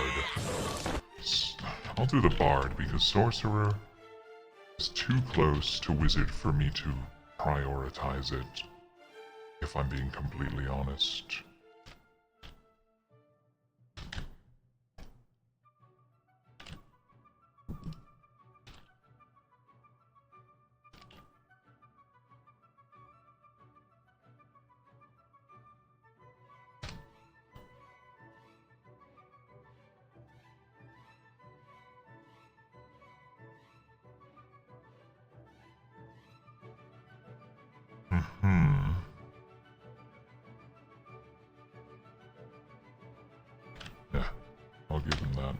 give him that.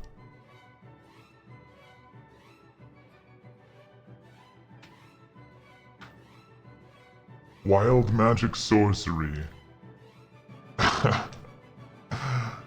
I mean, wild magic effects will likely be included.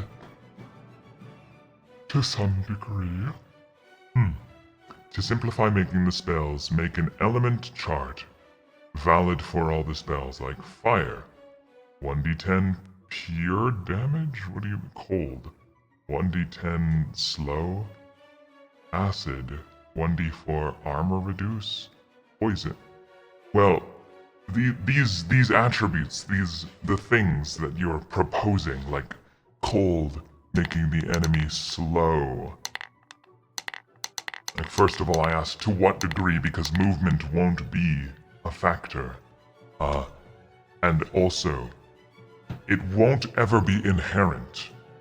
To enhance or to have an effect applied when dealing a certain element will be more associated with finding a specific relic that gives you that attribute association.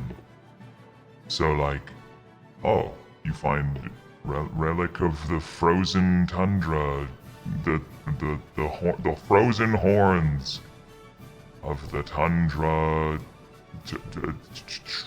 Trudolonizer, of course, that's a word. And then it'll say something like, chance for cold damage to freeze an enemy, causing their next turn to be skipped. Yeah. And then whenever you do cold damage, you would roll like a d20, and on a 19 or a 20, they'd get frozen.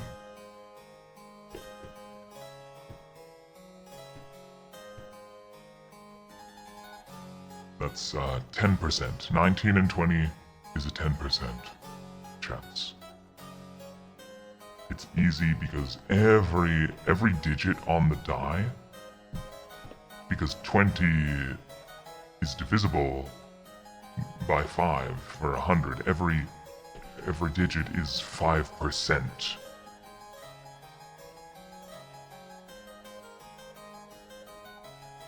So if you want something to be 25% chance, it would be rolling a 15 or higher.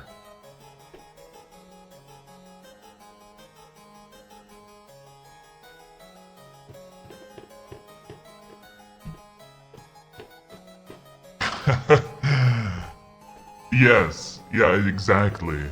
That is something to consider, that because every enemy has an elemental weakness and resistance, building too much into a single element may prove difficult if you ever run into a foe who resists your chosen element.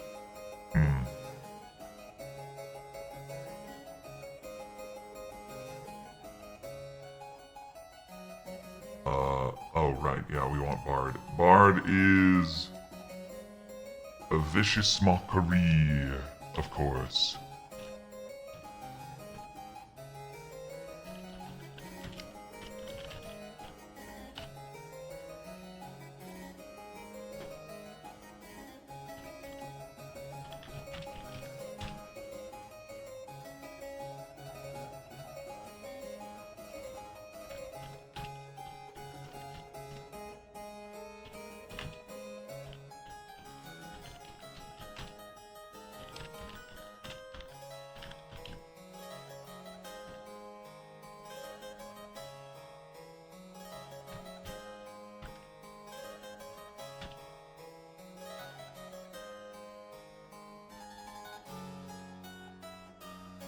It's really only 1d4, huh? What if I make it 1d6, just because I feel like it?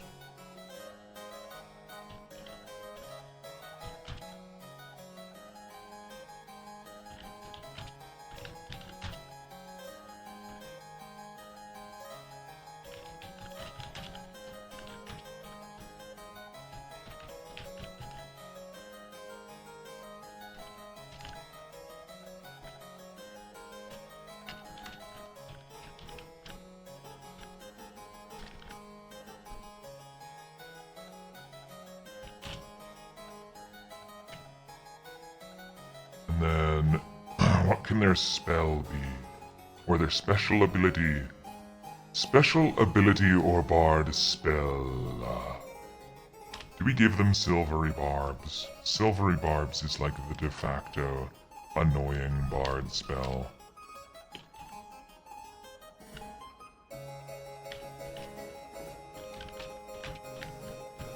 I'm thinking about it. Yeah.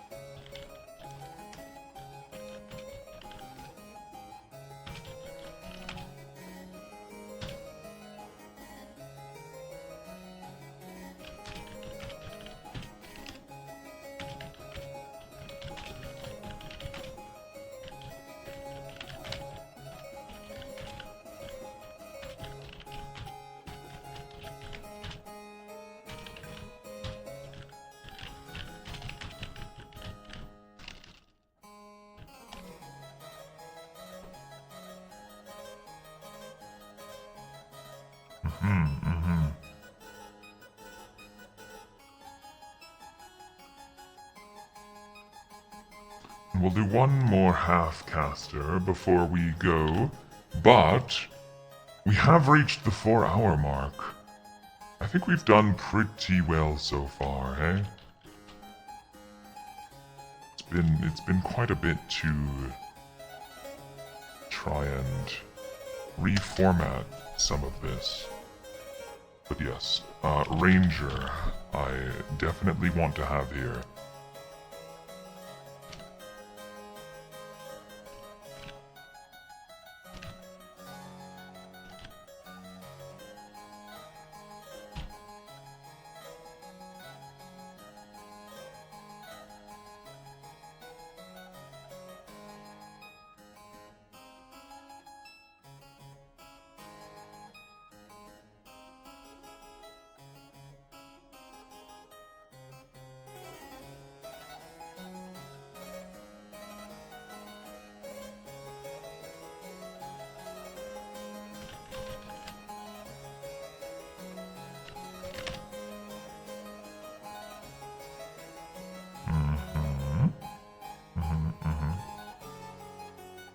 Time went by very fast, and I would say we were productive.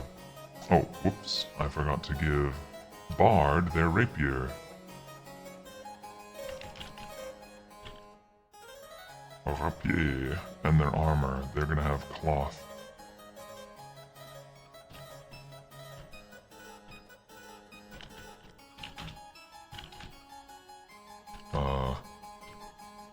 Which I think cloth robes, cloth armor. Yeah.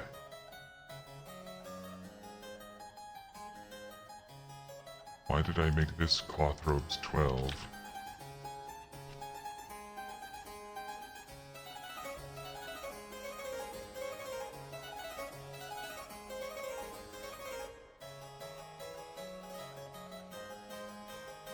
Whatever.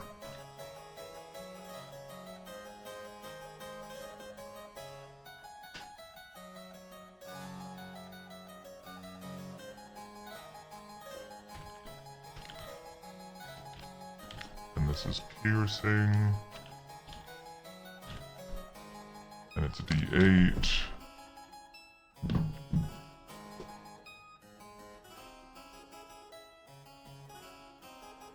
And then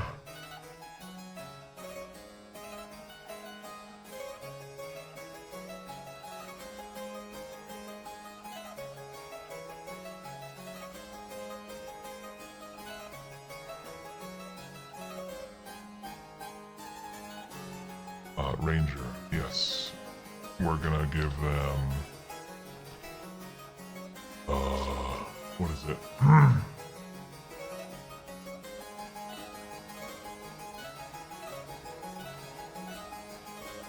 What is it called? Hunter's Mark.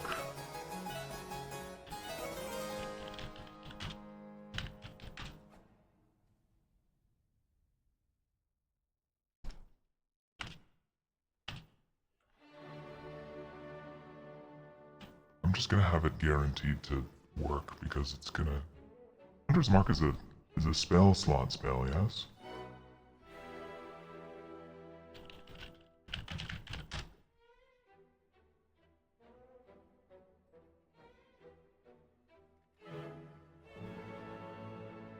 Yeah. Yeah. Can Ranger have a dog? See, I'm not imposing. Oh, hello, Nuntabs. Welcome from out of the shower. Seems you've washed yourself clean of your sanctified stench. I know you guys love the Beastmaster aspect of the Ranger, but that's not really what I'm going for. So please.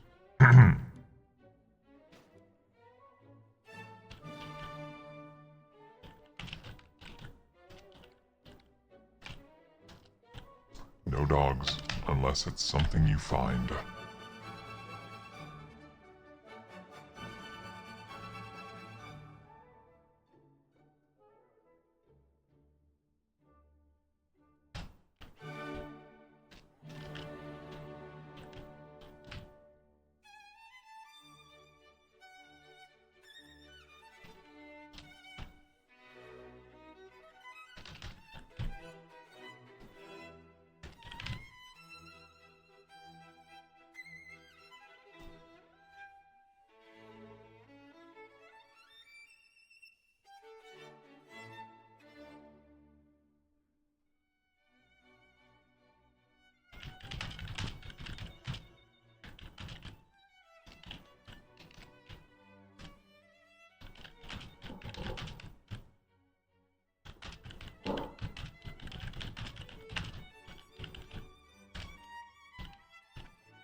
And then I've always wanted to have them, what is it called?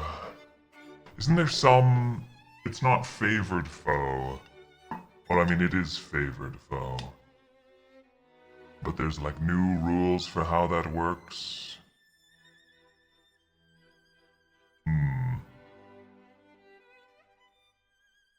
Sloth, good night. No more jet lag, as you neither rode a jet nor lagged. But boy, are you tired. Oh, but you don't want to admit it because that would be against your nature. So, of course, go and just lie down, close your eyes, and maybe inconspicuously wake up a few hours later. But no. You would never be tired. And you would never sleep. That's ridiculous. So, I suppose you'd, do as you will, in the manner that you prefer.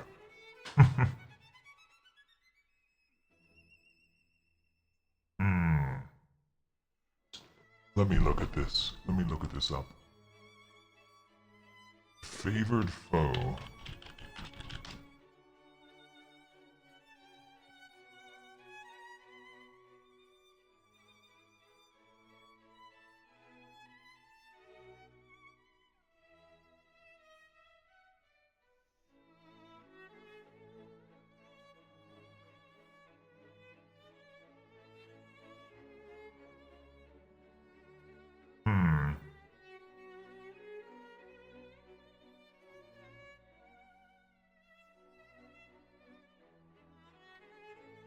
You know what? Here's what I'll do. I'll make it a passive.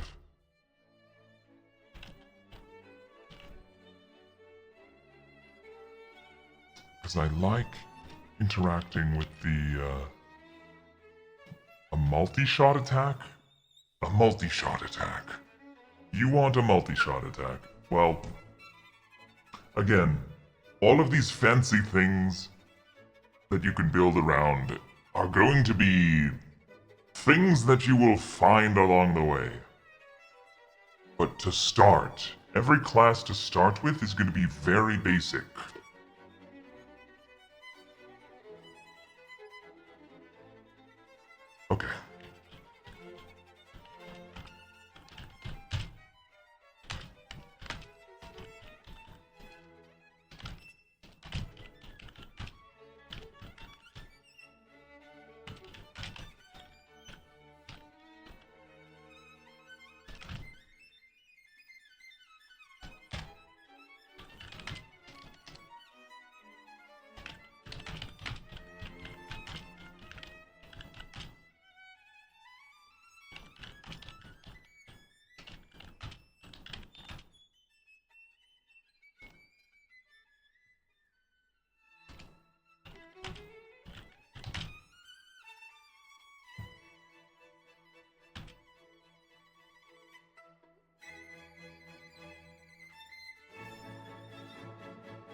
You know what? Just because, I'm gonna give Ranger an extra starting weapon.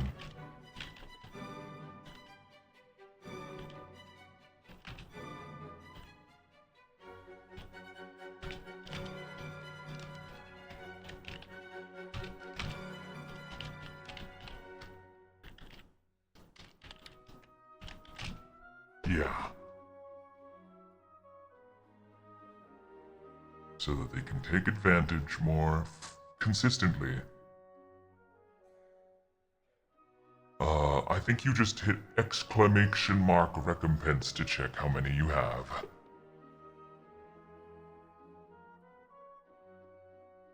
Yep, that's the one. Huh? Do you not have any, Marley? If you have some, does it trigger?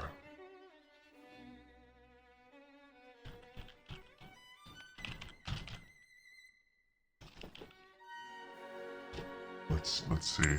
There you go. I'll give you one just so you can check. Consider it a gift to commemorate your loyalty.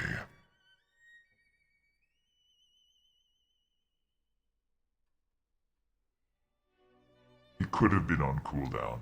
I know I've done an add all recompense at least a few times.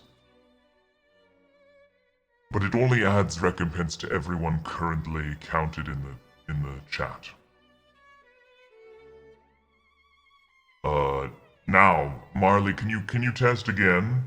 Can you hit the exclamation mark recompense?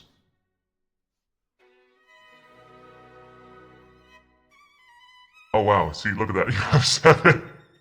You have 7. Oh my goodness, that's so funny. He's rich. Dude.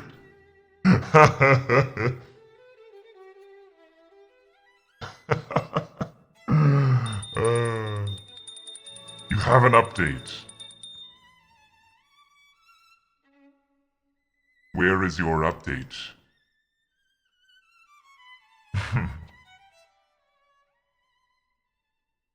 Octo Art. My lord, you must make a dice roll. Ding dong. Hello? My lord! You're drawing me as a mobster. I see. This is a close-up of the line art of my cool suit jacket. And I have suspenders on, it looks like. Is that right?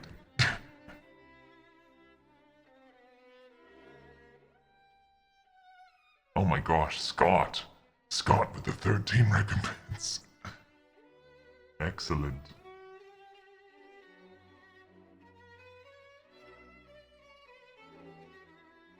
I am looking at this, and I'm so excited about it. The room has become 10% more Italian, even though this is a Brooklyn accent.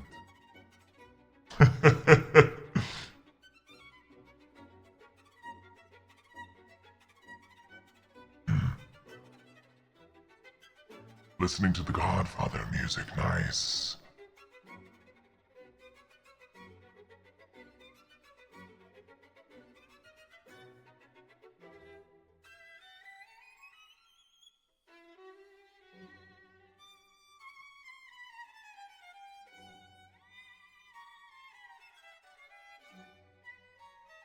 Well? Well? You got a relic pack, and didn't get any of the relics you actually needed. What? Are you playing Slay the Spire? Raccoon. Raccoon, are you playing Slay the Spire? You slaying? Are you slaying? Did someone? Oh, Warframe. Classic. Yeah, that's just how it goes, you know. But, anyways, I'm waiting for me to teach you. You're waiting for me to teach you Warframe or Slay the Spire? Yes. Yes. Slay the Spire. Okay, what do you... Do you have it? I'd be happy to hop in with you sometime when I'm free. But right now, I'm going to be going to, go feast my mouth on some food. So, wait, I'm waiting. Your roll. Vielen Dank. Roll for wife recompense allowance. 19.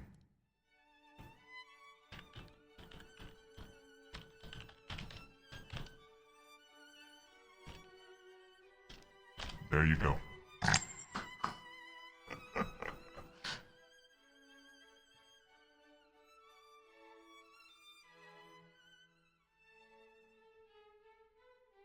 Don't you get any funny ideas, the rest of you Shakalites? I know. It just says 21.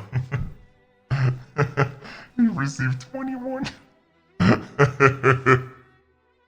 All going towards guns, I'm sure. Yes, thank you all for coming and joining me for stream. I feel like even though we didn't do much developing, we sure did start ourselves off. And we got something done. We did get something done.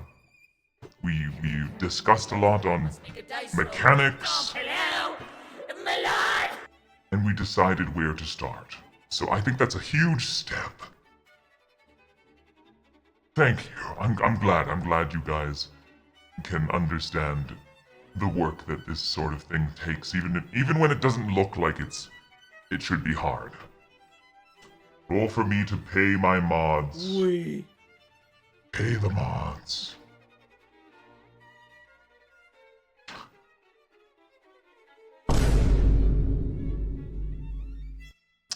Okay. Yes. You know what?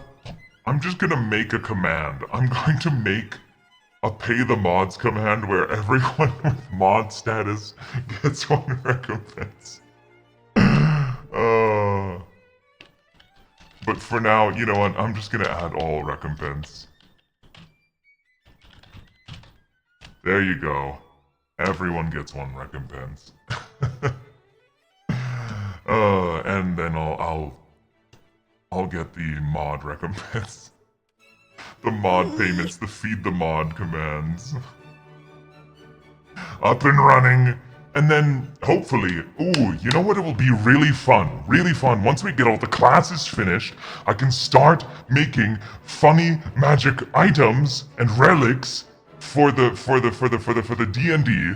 And then I can put them all into a text document for you to be able to have a redeem that you can get for recompense to randomly be able to receive one of these items. And then when you have one of the items, you can perhaps allow them to be redeemed when said D&D endeavors are more realized, well developed. So for instance, if you have, during streams, used recompense to get a random treasure gacha, and you got a nice relic, you can say if you are invited to be in the hot seat or participate in a group effort of playing the D&D dungeon, the Dungeon of the Dark Lord, you'll be able to remove that item from your inventory to make it obtained by the current playing character or yourself, if that is what the current circumstances do decree. Yeah, essentially, that's what I'm trying to say. So you'll be able to collect shinies even when the dungeon isn't running. You love the sound of that. You love the sound of that! You're getting excited just thinking about it! You cannot wait for the next dungeon Devstream. And so, Shakalites, I bid thee adieu, and I hope you are looking forward to future developments. Thank you all so much, Can we get a raid message? You love number go up. Can we get a number go up raid? Number go up raid. Who are we shooting? And by shooting, I mean shooting ourselves towards. Yeah, we'll raid Nekoella. I see Nekoella, I raid. That's just how it works, you know? Alright, Artemis Artemis 2 just landed back on Earth. Well. Happy spacefaring endeavors and number go up adventures to everyone. And give Nekoella my appreciation. Say hello to her for me. For I am going to go eat.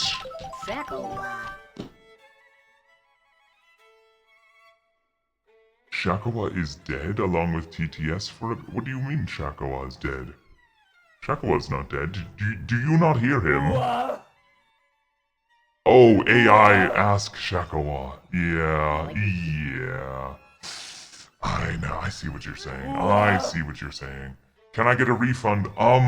Tangia does say that it automatically refunds. But, oh boy, I may have to look into that if it doesn't. It might take a bit, but please do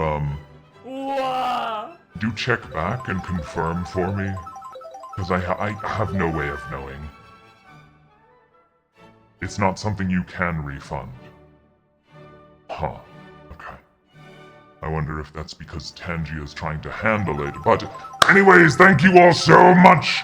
It has been a great time discussing, deliberating, and enacting our dark design upon these ideas to which we hope to see come to fruition one day. I'm pleased with the progress. I'm pleased with the progress. And I hope to see you all again soon. Expect maybe Clover. Wait, the raid is going by!